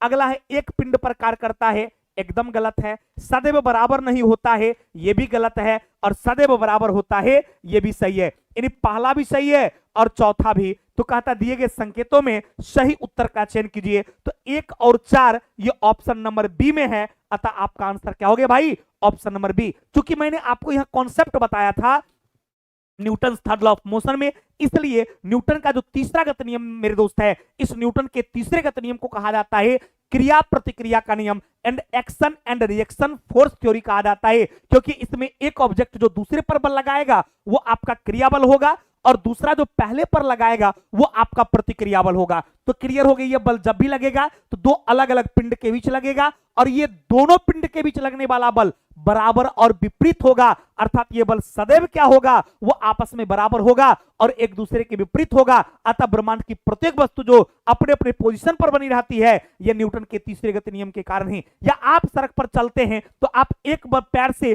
पीछे की ओर बल लगाते हैं तो दूसरा पैर को आगे करते हैं, तो आप जो चल पाते हैं सड़कों पर, वो न्यूटन के तीसरे गति नियम के कारण ही। क्योंकि एग्जाम में सवाल पूछी जाती है कि सड़कों पर चलना, सवाल पूछा जाता है कि सड़कों पर पैदल चलना, सड़कों पर पैदल चलना जो है ये किसका उदाहरण होगा? तो सड़कों पर पैदल चलना जो है ये न्यूटन के तीसरे गति नियम का उदाहरण होगा। बंदूक से गोली जो निकलती है, नहीं उसका जो रिकॉलिंग होता है बंदूक का गोली निकलने के बाद, ये भी न्यूटन के तीसरे गति नियम का ही उदाहरण होगा। तो इस सब तरीका का सवाल जो है एग्जाम में कई बार पूछा गया है, तो इन सारे बिंदु को दिमाग में रखेंगे। और ये सब एनसीईआरटी के में लाइन बाय लाइन इस टाइप के एग्जांपल्स भी हैं, और आपको पता है कि आपके आने वाले एग्जाम में जो सवाल पूछे जाते हैं वो एनसीईआरटी और एससीईआरटी बेस्ड पूछे जाते हैं। अर्थात इस तरह के सवाल जो है, और इस तरह के खास करके कूट वाला सवाल जो है आपके बिहार के एग्जाम में प्रतियोगी परीक्षा में अनाधून पूछा जाता है। तो इन सारी चीजों को आप दिमाग में रखेंगे। क्लियर बाबू? चलिए अगला है कि मानव नेत्र का वह भाग जो फोटोग्राफिक कैमरा के द्वारा किस समान कार्य करता है। देखिए मानव नेत्र में जो फोटोग्राफिक कैमरा के द्वारा के रूप में काम करता है, उसको जानते हैं क्या कहा जाता है? उसको कहा जाता है पुतली। क्या कहा जाता है भाई? तो उसको कहा जाता है पुतली। तो आपका यहां आंसर देखेंगे तो परितारिका है, लेंस है, पुतली है, तो आंसर क्या होगा? Option number C. यदि मैं आइरिस या परितारिका की बात करता हूं तो ये कोराइड के सबसे आगे वाले भाग में एक मांस वाली संरचना होती है जिसको आइरिस या परितारिका कहा जाता है। सबसे इंपॉर्टेंट सवाल यहां से आप देखेंगे जो काफी इंपॉर्टेंट है, वो एग्जाम में सवाल पूछी जाती है कि मानव के आंख में जो लेंस लगा हुआ है वो किस प्रकार का लेंस है, यानी मानव का नेत्र किस लेंस से बना होता है। तो याद रखेंगे मानव के लेंस में जो है उत्तल लेंस लगा होता है। एग्जाम में क्वेश्चन पूछा जाता है कि नेत्र लेंस के रूप में किस लेंस का प्रयोग किया जाता है। अब ऑप्शन में रहेगा उत्तल लेंस का, अवतल लेंस का, बाइफोकल लेंस का, बेलनाकार लेंस का, समतल लेंस का, इस टाइप का रहेगा। तो याद रखिएगा कि मानव नेत्र में जो लेंस यूज होता है, यानी मेरे आपके आंख में जो लेंस लगा हुआ है वो आपका क्या है? उत्तल लेंस है। यदि ये रोमापेशिया की बात करेंगे, यदि सिलीरी मांसपेशी की बात करेंगे, ये सिलीरी मांसपेशी क्या करता है? ये आपके लेंस को एडजस्ट करने का काम करता है। सिलीरी मांसपेशी ही लेंस एडजस्ट करता है, और इसी के कारण से हम दूर की वस्तु को या नजदीक की वस्तु को आसानी से क्या करते हैं? साफ साफ तौर पर देख पाते हैं। इसमें कहीं ना कहीं शरीर मांसपेशी की योगदान होती है। तो क्वेश्चन के हिसाब से तो आंसर आपका क्या हो गया? ऑप्शन नंबर सी हो गया। दूसरा कभी कभी सवाल पूछता है जो नेत्र से सबसे इंपॉर्टेंट सवाल है, वो सवाल यह है कि जब कोई व्यक्ति नेत्र को दान में देता है तो बताइए आंख का कौन सा भाग दान करता है। तो याद रखिएगा जब कोई नेत्र दान करता है तो आंख के कॉर्निया को वो दान में देता है। किसको देता भाई? जब कोई नेत्र को दान में देता है तो आंख के किस भाग को दान में देता है? जब कोई नेत्र को दान करता है तो आंख के कॉर्निया को ही वो दान में देता है। तीसरा सबसे इंपॉर्टेंट सवाल कि मानव आंख के लिए स्पष्ट दर्शन की जो न्यूनतम दूरी है वो कितना है? तो याद रखिएगा मानव नेत्र के लिए जो स्पष्ट दर्शन की न्यूनतम दूरी है वो आपका 25 सेंटीमीटर अर्थात 25 सेंटीमीटर है। मानव आंख के लिए जो स्पष्ट दर्शन की न्यूनतम दूरी है वो आपको 25 सेंटीमीटर है। कई बार ये सारे सवाल जो है वो आपसे एग्जाम में पूछा गया है। क्लियर बाबू, पूरी कॉन्सेप्ट क्लियर हो गई ना? एकदम आप लोग को अच्छा लगता है सेशन तो आप लोग जरूर शेयर किया कीजिए अपने दोस्त ग्रुप पे, जरूर इसको चाहे टेलीग्राम हो, व्हाट्सएप, फेसबुक पे आप शेयर कीजिए ताकि आपके दोस्त को भी ये साइंस का एक बेहतर क्लास जो आपको लिए मिलता है, फिर आपको सैटरडे संडे वगैरह को जीके जीएस का जो क्लास मिलता है, ये सारे स्टैटिक का क्लास है, बहुत सारे ट्रिकी जीएस है, टॉपिक वाइज न्यूमेरिकल्स आप हमारे चैनल पे जाके देखेंगे। प्लेलिस्ट में आप जाइएगा, बहुत हजारों की संख्या में फ्री ऑफ कॉस्ट हम आपको पढ़ा दिए हैं। आपको कहीं से भी किसी के यहाँ भी साइंस अलग से पढ़ने की आवश्यकता नहीं होगी। चाहे आपको एलपी की तैयारी करना है तो टॉपिक वाइज न्यूमेरिकल्स है, टॉपिक वाइज क्वेश्चंस है, ग्रुप डी का क्वेश्चन बैंक वगैरह है, एकदम एनसीईआरटी का एससीईआरटी का टॉपिक वाइज थ्योरी का क्लास है। ये सारे क्लास ऑलरेडी उपलब्ध है। आप चाहे तो समय निकालकर इन सभी तरह के क्लास को देख सकते हैं और अपनी साइंस के पोर्शन को काफी मजबूत कर सकते हैं। क्लियर भाई? चलिए अगला सवाल है कि सूर्य में ऊर्जा का जनन की प्रक्रिया क्या है। देखिए कहता है सूर्य में ऊर्जा की जो उत्पत्ति होती है, आपके सूर्य में जो ऊर्जा उत्पत्ति की बात होती है, यदि एनर्जी की बात होती है, यानी ऊर्जा उत्पत्ति की बात होती है, तो आप जान लेंगे आपके सूर्य का निर्माण जो है वो हाइड्रोजन गैस से हुआ है। यानी आपका सूर्य जो है ये क्या है भाई, तो ये हाइड्रोजन गैस का गोला है, अर्थात सूर्य के अंदर जो है यह आपस में हाइड्रोजन का क्या होता है, संलयन होता है। यानी हाइड्रोजन आपस में संलयित होता है, वो आपस में जुड़ता है और उसी जुड़ने से अपार मात्रा में उष्मा और प्रकाश का, उस संलयन का मतलब ही होता है जुड़ना। यानी जब दो हल्के हल्के एलिमेंट्स, दो हल्के हल्के नाभिक आपस में जुड़कर एक भारी नाभिक का निर्माण करता है तो इस प्रक्रिया को ही संलयन कहा जाता है। अर्थात सूर्य का निर्माण जो है, यानी सूर्य का निर्माण जो है यह हाइड्रोजन गैस से हुआ है और इसमें हाइड्रोजन आपस में संलयित होता है और हीलियम जैसे अस्थायी नाभिक का निर्माण होता है। इसी क्रम में अपार मात्रा में उष्मा का भी और अपार मात्रा में प्रकाश का भी उत्सर्जन होता है। इसलिए आंसर आप क्या दे सकते हैं, यूरेनियम था, हीलियम था, हाइड्रोजन था, तो आपका आंसर होगा हाइड्रोजन का संलयन। क्लियर बाबू? कैसा लगा आपको ये प्रश्न? बहुत बेहतर था ना। यदि यूरेनियम की बात करेंगे तो याद रखिएगा यूरेनियम का विखंडन किसमें होता है, तो एटॉमिक रिएक्टर में होता है। यदि आपसे परमाणु रिएक्टर का सवाल होता कि बताइए परमाणु रिएक्टर जो है, इस परमाणु रिएक्टर में ऊर्जा का स्रोत क्या है, तो आप आंसर बोलते यूरेनियम का विखंडन। क्योंकि परमाणु रिएक्टर जो है उसमें ईंधन के रूप में यूरेनियम का प्रयोग किया जाता है और यही यूरेनियम विखंडित होती है तो इससे वह उसमें ऊर्जा जो है विद्युत ऊर्जा में कन्वर्ट करवाया जाता है। और वर्तमान समय में भारत में 3% बिजली का उत्पादन जो है वो एटॉमिक रिएक्टर के माध्यम से ही होता है, जिसमें यूरेनियम के विखंडन का प्रयोग किया जाता है। यदि मैं हीलियम के संलयन की बात करता हूं तो हीलियम के संलयन से जो है आपका हीलियम बम बनता है और हाइड्रोजन के संलयन से हाइड्रोजन बम बनता है। क्लियर? चलिए तो आंसर आपका हो गया ऑप्शन नंबर सी। अगला प्रश्न कहता है कि सूर्य के अलावा पृथ्वी के निकटतम तारे, देखिए सूर्य के अलावा मींस दैट क्या, सूर्य को छोड़कर कहता है कि पृथ्वी के निकटतम तारे से प्रकाश को पृथ्वी तक आने में कितना समय लगेगा। तो ध्यान देंगे सूर्य से जो निकटतम पृथ्वी के तारे हैं, सबसे पहला जानकारी तो आप ये लीजिए कि पृथ्वी का जो सबसे निकट का तारा है वो आपका सूर्य है। लेकिन कहता है सूर्य को छोड़कर जो पृथ्वी का सबसे निकट है, तो सूर्य के अलावे जो पृथ्वी का निकट है उसमें नाम आता है प्रोक्सिमा सेंचुरी। इसका नाम आता है प्रोक्सिमा सेंचुरी। जो है ये आपका सूर्य के बाद यदि किसी का नाम है तो उसमें प्रोक्सिमा सेंचुरी का नाम आता है। अब ये प्रोक्सिमा सेंचुरी से अर्थ का डिस्टेंस की बात करेंगे, इसके बीच की यदि दूरी की बात करेंगे तो दूरी है 4.2 प्रकाश वर्ष। कितना दूरी भाई? 4.2 प्रकाश वर्ष है। अतः पृथ्वी तक प्रोक्सिमा सेंचुरी के लाइट को जाने में 4.2 वर्ष का समय लगता है। तो यहां से बहुत सारी डाटाओं आपने सीखा। इस प्रकार आपका आंसर क्या हो गया? 4.2 वर्ष, जो कि यहां पर ऑप्शन नंबर बी में आपको दिख रहा है। सबसे बड़ी जानकारी है कि आपसे एग्जाम में यह सवाल पूछा जाएगा कि बताइए सूर्य के बाद यानी सूर्य को छोड़कर पृथ्वी का जो सबसे निकट का तारा है वो कौन सा है। तो सूर्य को छोड़कर जो पृथ्वी का सबसे निकट का तारा है वो आपका प्रोक्सिमा सेंचुरी है। फिर सवाल दूसरा आता है कि पृथ्वी से प्रोक्सिमा सेंचुरी की दूरी क्या है?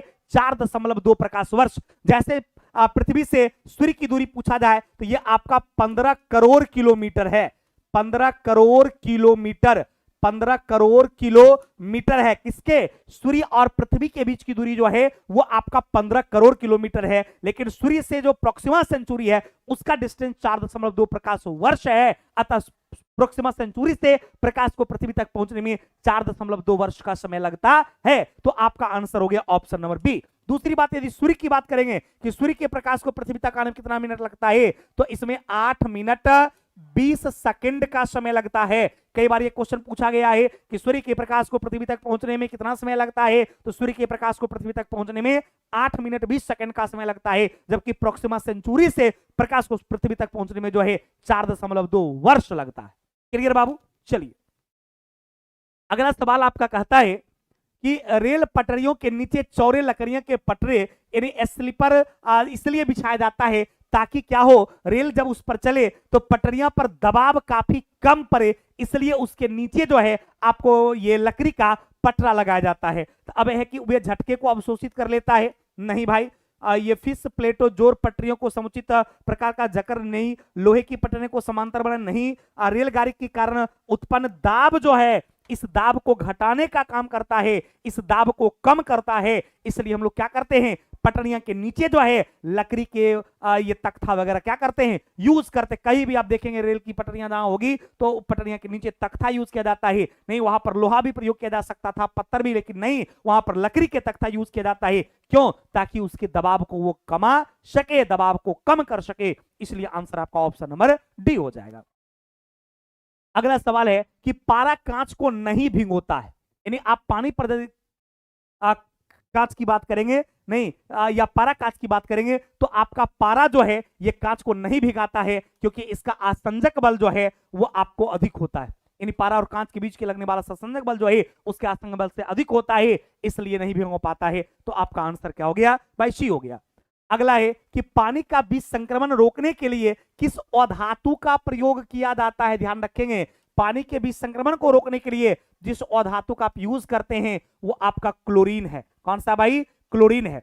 ब्रोमीन से यदि बात करेंगे तो ब्रोमीन भी आपका अधातु है और ब्रोमीन भी उसी ग्रुप का है जिस ग्रुप का क्लोरीन है, लेकिन ब्रोमीन का यूज नहीं किया जाता है। लेकिन ब्रोमीन से संबंधित सवालें क्या एग्जाम में होती है, वो सवाल होती है कि कौन ऐसा अधातु है जो प्राय द्रव अवस्था में पाया जाता है। तो याद रखिएगा कि ब्रोमीन एक वैसा अधातु है जो प्रायः द्रव अवस्था में पाया जाता है। यदि आयोडीन की बात करेंगे, आयोडीन एक वैसा अधातु है जो प्रायः ठोस अवस्था में पाया जाता है। तो यदि ब्रोमीन की बात किया जाए तो वो द्रव अवस्था में पाया जाने वाला, और आयोडीन की बात किया जाए तो ये प्रायः ठोस अवस्था में पाए जाने वाले अधातु में इसका नाम आता है। तो आपका आंसर क्या हो जाएगा भाई? क्लोरीन हो जाएगा।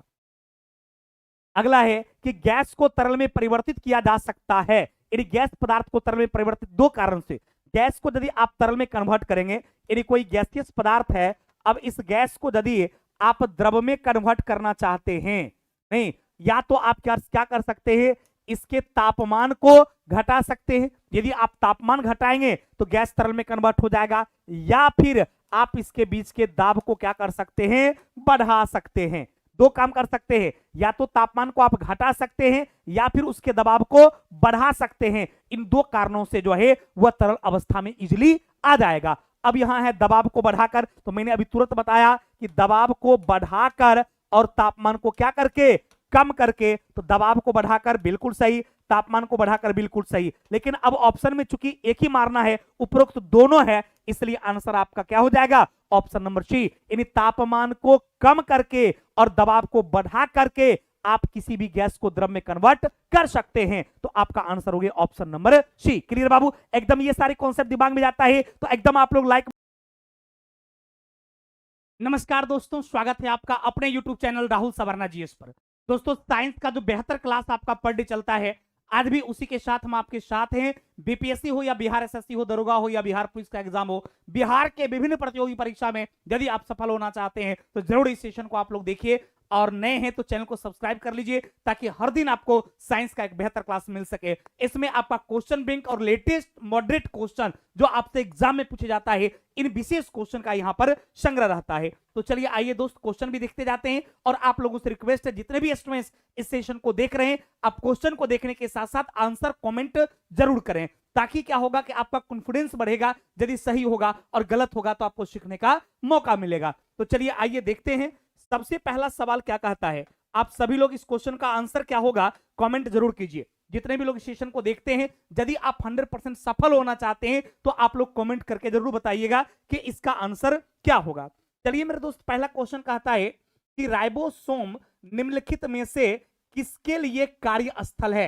इन द सेंस आपसे यह पूछा कि आपका जो राइबोसोम, जिसको आप इंग्लिश में राइबोसोम कहते हैं, ये राइबोसोम जो है किसके लिए कार्यस्थल है, अर्थात राइबोसोम से होता क्या है। तो सबसे पहले मैं आपको बता दूं, ये राइबोसोम जो है एक स्पोर्स जैसी संरचना होती है सेल के अंदर, यानी कोशिका के अंदर। आप पिक्चर को देखेंगे तो आप एकदम ध्यान दीजिएगा कि कोशिका के अंदर बहुत सारे छोटे छोटे ऑर्गन्स हैं, जिसको सेल ऑर्गन कहा जाता है, अर्थात उसको कोशिकांग कहा जाता है। तो इस कोशिकांग में जो आपका राइबोसोम है, इसका स्ट्रक्चर इसी तरीका का होता है।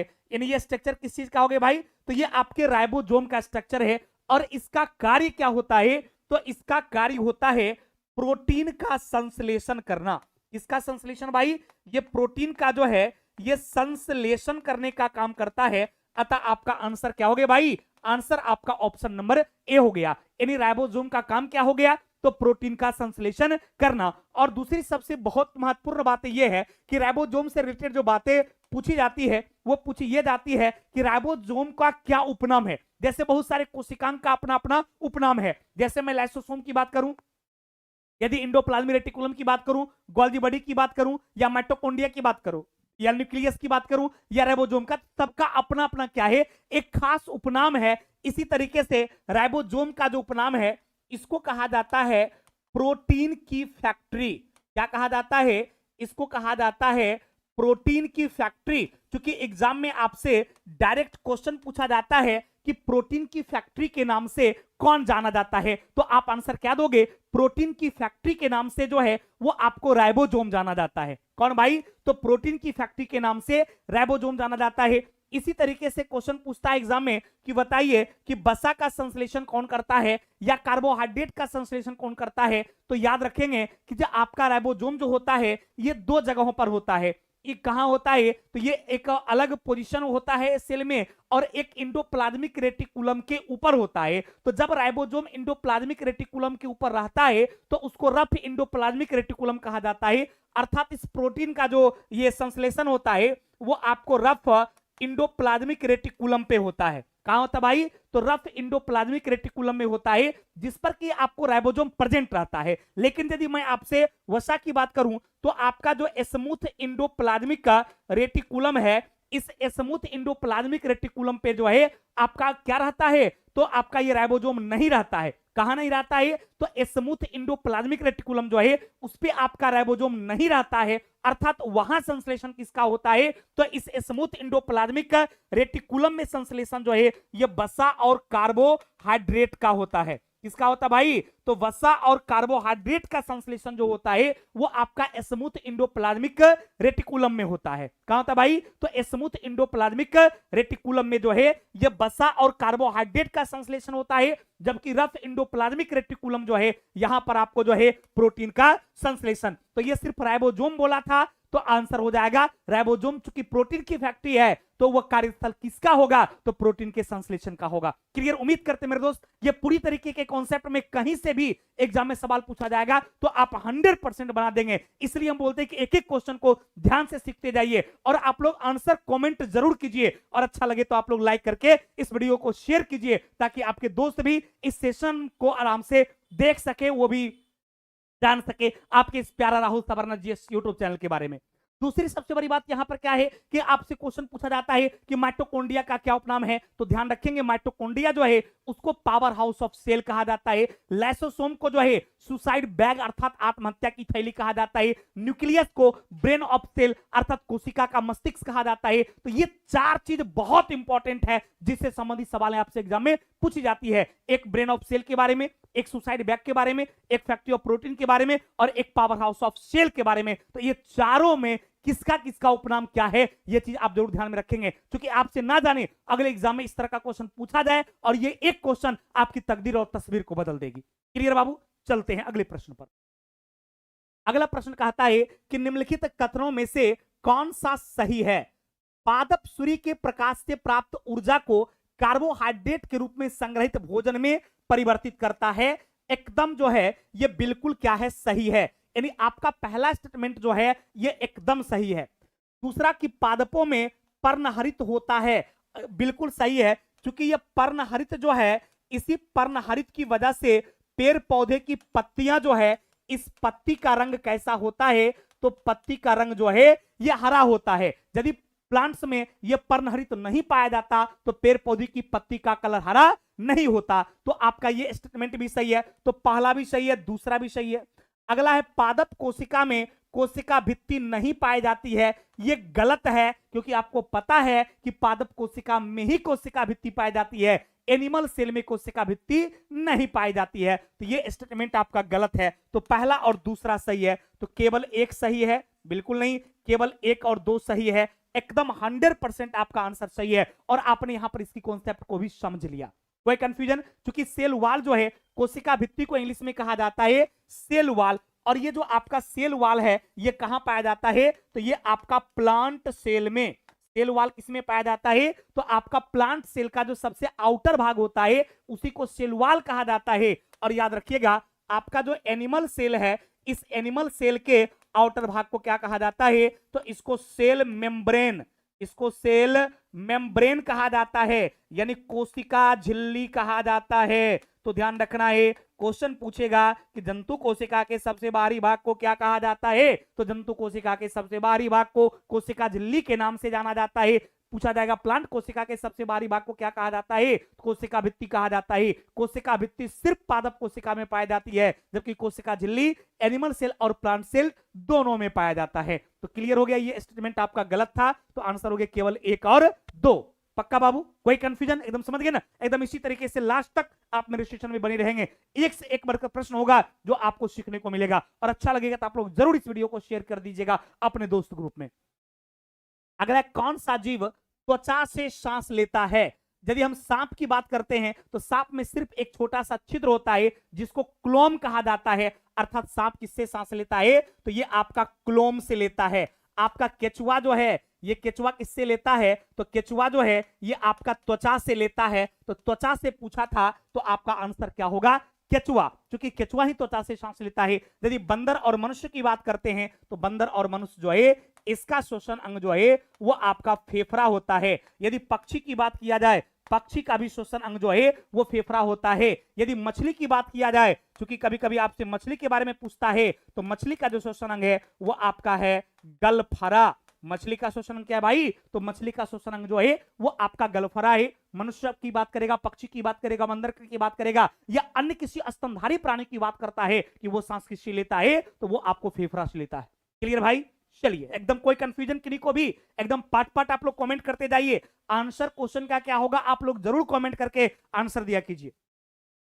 अगला है कि आहार नली में अंगों द्वारा स्रावित कौन सा रस वसा के पाचन में महत्वपूर्ण भूमिका निभाती है? तो ध्यान देंगे, ये वसा का पाचन जो होता है ये आपको लीवर में होता है। लीवर बोले तो इसको हिंदी में कहा जाता है जिगर, या फिर हिंदी में कहा जाता है यकृत। तो सबसे पहले ये क्लियर हो गया कि क्वेश्चन यदि एग्जाम में डायरेक्ट पूछा जाए कि वसा और वसा में घुलनशील विटामिन का पाचन किस अंग में होता है, तो आप आंसर क्या दोगे, वसा और वसा में घुलनशील विटामिन जो है इसका पाचन लीवर में होता है, जिसे जिगर के नाम से या यकृत के नाम से जाना जाता है। दूसरा सवाल होता है कि जिगर किसे कहा जाता है, तो आपका लीवर यानी यकृत जो है इसी को जिगर के नाम से जाना जाता है। अब इससे जो जूस निकलती है उसको, उस जूस को कहा जाता है बाइल जूस, इन हिंदी में इसको क्या कहा जाता है, पित्तरस कहा जाता है। अर्थात वसा का पाचन की बात करेगा तो इसमें पित्तरस भूमिका निभाएगा। इस पित्तरस के अलावे जो है एक और लिक्विड जो अग्नाशय से निकलेगा जिसको अग्नाशयी कहा जाएगा, अग्नाशयी, अग्नाशयी द्रव जो है कहा जाएगा। यानी पित्तरस और अग्नाशयी द्रव जो है ये दोनों मिलकर जो है किसका पाचन करता है, तो ये दोनों मिलकर जो है वसा और वसा में घुलनशील विटामिन का पाचन करता है। तो आंसर हो जाएगा अग्नाई रस और लार। ये तो करता है भाई लेकिन ये नहीं करता है, तो आंसर नहीं होगा। हाइड्रोक्लोरिक एसिड किसका पाचन करेगा भाई, तो हाइड्रोक्लोरिक एसिड जो है प्रोटीन का पाचन करता है। किसका भाई, प्रोटीन का। याद रखिएगा एग्जाम में सवाल पूछता है कि हाइड्रोक्लोरिक एसिड के माध्यम से किसका डाइजेशन होता है, तो प्रोटीन का होता है, ये भी नहीं होगा। अगला पित्तरस और अग्नाशयी रस, मैंने अभी आपको बताया कि पित्तरस और अग्नाशयी रस के माध्यम से जो है वो आपको वसा का अर्थात फैट का डाइजेशन होता है, इसलिए आंसर हो गया ऑप्शन नंबर सी। अब यहां लार की बात करता है तो आपको पता है लार के माध्यम से कार्बोहाइड्रेट का, कार्बोहाइड्रेट कार्बोहाइड्रेट का पाचन कौन करता है भाई? तो कार्बोहाइड्रेट का पाचन जो है वो लार के द्वारा होता है, और हाइड्रोक्लोरिक एसिड का यूज से जो है ये प्रोटीन का जनरेशन होता है। तो याद रखिएगा, आपका लार ग्रंथि से जो लार निकलता है, सैलिवा निकलता है, ये कार्बोहाइड्रेट का पाचन करता है। अमाशय से जो आपका ये हाइड्रोक्लोरिक एसिड निकलता है या पेप्सिन एंजाइम निकलता है, ये प्रोटीन का पाचन करता है। और आपके लीवर से जो आपका वाइल जूस निकलता है या पेनक्रियाटिक रस निकलता है पेनक्रियास से, ये सब वसा और वसा में घुलनशील विटामिन का पाचन करता है। तो तीनों का डाइजेशन जिसका होता है वो अलग अलग ऑर्गेन्स में अलग अलग रस के माध्यम से तीनों का पाचन होता है, जिसके बारे में आपको पूर्ण रूप से यहां पर जानकारियां मिल गई। और उम्मीद करते हैं ये सारी चीज आपके दिमाग में सेट भी हो गया होगा। तो चलिए, इसका आंसर हो गया ऑप्शन नंबर सी। अगला कहता है कि निम्नलिखित में से किस जलीय जंतु में गलफरे नहीं होते हैं? गलफरे की यदि बात करता है तो गलफरा जो है ये आपका ये व्हेल में गलफरा नहीं होता है। ये व्हेल मछली सुने होंगे आप नाम, ये व्हेल जो है स्तनधारी में आता है, इसमें आपका गलफरा जो है नहीं होता है। तो आंसर हो जाएगा आपका व्हेल। अगला है कि एक वस्तु को का अपवर्तनांक सूचकांक जो है वो 1.5 सेंटीमीटर है, यानी 1.5 है। तो आपको म्यू का मान कितना हो गया? तो म्यू का मान 1.5 हो गया। कहता कांच के बने दोहरे उत्तल लेंस के सामने 10 सेंटीमीटर की दूरी पर वस्तु है, यानी यू का मान वस्तु दूरी क्या हो गया? -10 सेंटीमीटर हो गया। फिर कहता है लेंस की वक्रता त्रिज्या, दोनों त्रिज्याएं परिणाम 20 सेंटीमीटर, यानी R1 का मान जो है ये आपका 20 सेंटीमीटर है। तो R2 का मान क्या होगा? -20 सेंटीमीटर। क्लियर? तो कहता आकृति की स्थिति बताइए, यानी भी का मान आपसे पूछा। अब यहां बात तो बाबू आपको पता है कि भी का मान निकालने के लिए आपको किसका मान चाहिए? यू का मान दिया हुआ है, और भी का मान निकालने के लिए पहले आपको फोकल दूरी निकालना पड़ेगा, अर्थात एफ का मान निकालना पड़ेगा। देखिए क्वेश्चन थोड़ा सा देखने में टफ लग रहा है और है भी, लेकिन आपको घबराना नहीं है। एकदम एक एक चीज को गौर से आप देखिएगा, ये सारी चीजें क्लियर हो जाएगा और हम लोग आंसर तक भी पहुंच जाएंगे। देखिए क्या दिया था आपको? म्यू का मान दिया था 1.5, वस्तु की दूरी दिया था आपको 10 सेंटीमीटर, दोनों त्रिज्या दिया था R1 और R2 20 सेंटीमीटर। तो इस उत्तल लेंस में आपको पता है कि R1 यदि पॉजिटिव होगा तो R2 स्वाभाविक नेगेटिव होता, और होता ही है उत्तल लेंस में। तो एक आपका पॉजिटिव हो गया, दूसरा नेगेटिव हो गया। अब आपको भी पूछ रहा था तो पहले आपको F निकालना होगा। क्लियर? लेकिन आपको यहाँ F निकालने के लिए एक फॉर्मूला होता है। F बराबर फॉर्मूला क्या होता है? Mu -1 into 1/R1 -1/R2। अब यहां पर हम लोग क्या करेंगे? 1.5 घटाओ 1 करेंगे, इंटू 1/20 घटाओ 1/-20। तो माइनस माइनस क्या हो जाएगा? प्लस हो जाएगा। तो ई हो जाएगा 1.5 में 1 घटेगा तो आपका हो गया 0.5 गुने ई हो जाएगा कितना? 2/20। ये 20 हो जाएगा, 1 2/20, इसको उड़ा देंगे तो हो जाएगा 10। तो हो गया 5 दूनी 2 कट गया तो 1/20 हो गया। इसका सॉरी 1/f का फॉर्मूला होता है, यानी ये 1/20 निकल गया, यानी f का मान कितना हो गया भाई? f का मान आपका 20 सेंटीमीटर हो गया। यानी यहां पर आपको फोकल दूरी कितना निकल गया? तो फोकल दूरी आपका 20 निकल गया। अब क्या निकालना है भाई? v का मान निकालना है। तो एक फॉर्मूला होता है 1/v - 1/u बराबर 1/f। तो 1/v बराबर क्या हो जाएगा? 1/f - 1/u है, इधर आ जाएगा क्या हो जाएगा? प्लस हो जाएगा। अब गौर कीजिएगा 1/v बराबर क्या हो जाएगा?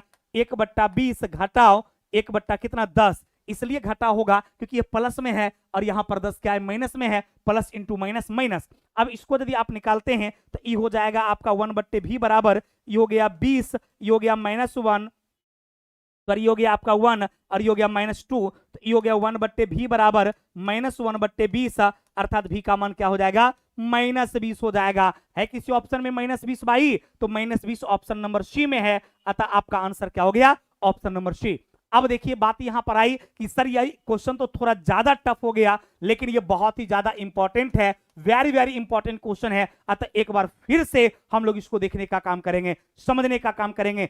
ये 2 स्टेप अंदर का क्वेश्चन था। क्वेश्चन ये क्या था मेरे दोस्त? ये क्वेश्चन कहा दिया था कि इसमें आपको अपवर्तनक सूचकांक दिया हुआ है और उसका वैल्यू कितना है भाई? तो 1.5 है। तो क्लियर है कि म्यू का मान कितना दे दिया भाई? 1.5। फिर वस्तु की दूरी दे दिया और पता उत्तल लेंस है, तो उत्तल लेंस में वस्तु दूरी क्या होती है? निगेटिव होती है। तो ये 10 सेंटीमीटर है, तो आपको पता है उत्तल लेंस की वस्तु दूरी निगेटिव होती है, तो यू का मान क्या हो जाएगा भाई? -10 सेंटीमीटर हो जाएगा। फिर कहता है इस लेंस की वक्रता त्रिज्या, यानी दोनों त्रिज्या का परिणाम 20 सेंटीमीटर है, तो आपको पता उत्तल लेंस में एक वक्रता त्रिज्या पॉजिटिव और दूसरा नेगेटिव होता है तो आपके सामने है R1 यदि 20 सेंटीमीटर होगा तो R2 क्या हो जाएगा -20 सेंटीमीटर हो जाएगा। अब पूछ क्या रहा था भी, तो ये चीज आपको सोचना है कि भी का मान निकालने के लिए क्या होगा। तो लेंस में आपने एक सूत्र पढ़ा होगा 1/v - 1/u बराबर 1/f। ये एक सूत्र किसका, लेंस का है। तो अब यहां से हम लोग क्या सोचे कि f का मान निकालते हैं तो 1/f बराबर फॉर्मूला है म्यू -1 × 1/r1 - 1/r2। इस तरीके को सॉल्व करके मैंने f का मान कितना निकाल लिया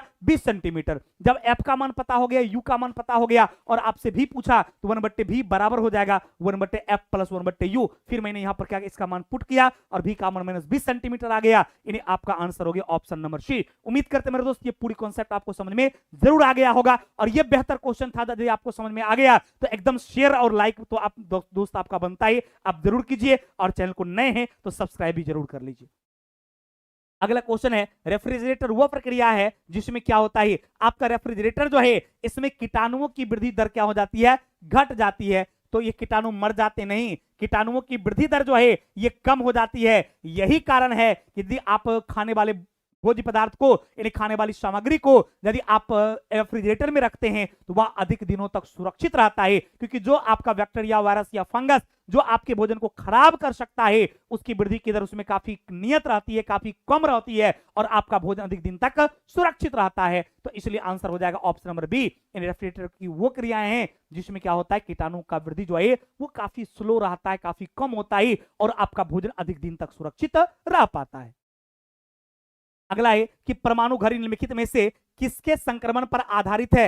यदि परमाणु घड़ी की बात किया जाए तो ये आपको सीजियम, ये किसके संक्रमण पर आधारित है, तो ये आपका सीजियम होना चाहिए। सीजियम जिसका सूत्र क्या होता है, CS होता है। ये CS के संक्रमण पर आधारित है। अगला है कि वसा विलय होता है। ध्यान देना, वसा जल में अविलय होता है लेकिन कार्बन टेट्राक्लोराइड जो है इस कार्बन टेट्राक्लोराइड में विलय का मतलब क्या होता है, घुलनशील होता है। विलय का मतलब घुलनशील, तो वसा जल में घुलनशील कम होता है लेकिन कार्बन टेट्राक्लोराइड में ज्यादा होता है। तो आंसर कार्बन टेट्राक्लोराइड। मिट्टी के तेल में अघुलनशील होता है और नाइट्रिक एसिड में भी क्या होता है, अघुलनशील होता है। अगला है कि रबर को मजबूत और उछाल लायक बनाने के लिए इसमें क्या मिलाया जाता है। यदि रबर की बात करते हैं तो रबर देखिए काफी स्ट्रॉन्ग होता है और थोड़ा सा भी रबर का बॉल पटकते हैं तो बहुत ज्यादा ये ऊपर नीचे होने लगता है। क्यों पता है, क्योंकि उसमें जानबूझकर जो है ये आपको सल्फर डाला जाता है। इससे रबर में मजबूती भी आती है और आपका जो है काफी ज्यादा जो है वो उछाल भी लाती है। यदि रबर की हम बात आपसे करें कि रबर बनता किससे है तो याद रखिएगा, प्राकृतिक रबर की बात किया जाए तो आपका प्राकृतिक रबर से कई बार क्वेश्चन आया है कि आपका प्राकृतिक रबर जो है ये किसका बहुलक है। तो याद रखिएगा प्राकृतिक रबर जो है ये आपका आइसोप्रीन का, प्राकृतिक रबर जो है ये आइसोप्रीन का बहुलक है। और आइसोप्रीन का निर्माण किससे होता है, तो आइसोप्रीन का निर्माण जो है वो आपको लेटेक्स से होता है। अर्थात लेटेक्स क्या है, तो वो पौधे का दूध है। इन लेटेक्स से आइसोप्रीन तैयार होता है और आइसोप्रीन से क्या होता है, आपको प्राकृतिक रबर तैयार हो जाता है। अतः प्राकृतिक रबर जो है वो आइसोप्रीन का बहुलक है। क्लियर। तो उम्मीद करते हैं मेरे दोस्त ये सेशन आपको बहुत अच्छा लगा होगा। आप सभी लोग इस सेशन को शेयर जरूर करेंगे और आप सभी जो स्टूडेंट देखते हैं इस वीडियो को आप कमेंट करके सब क्वेश्चन का आंसर जरूर कमेंट कीजिए। धन्यवाद।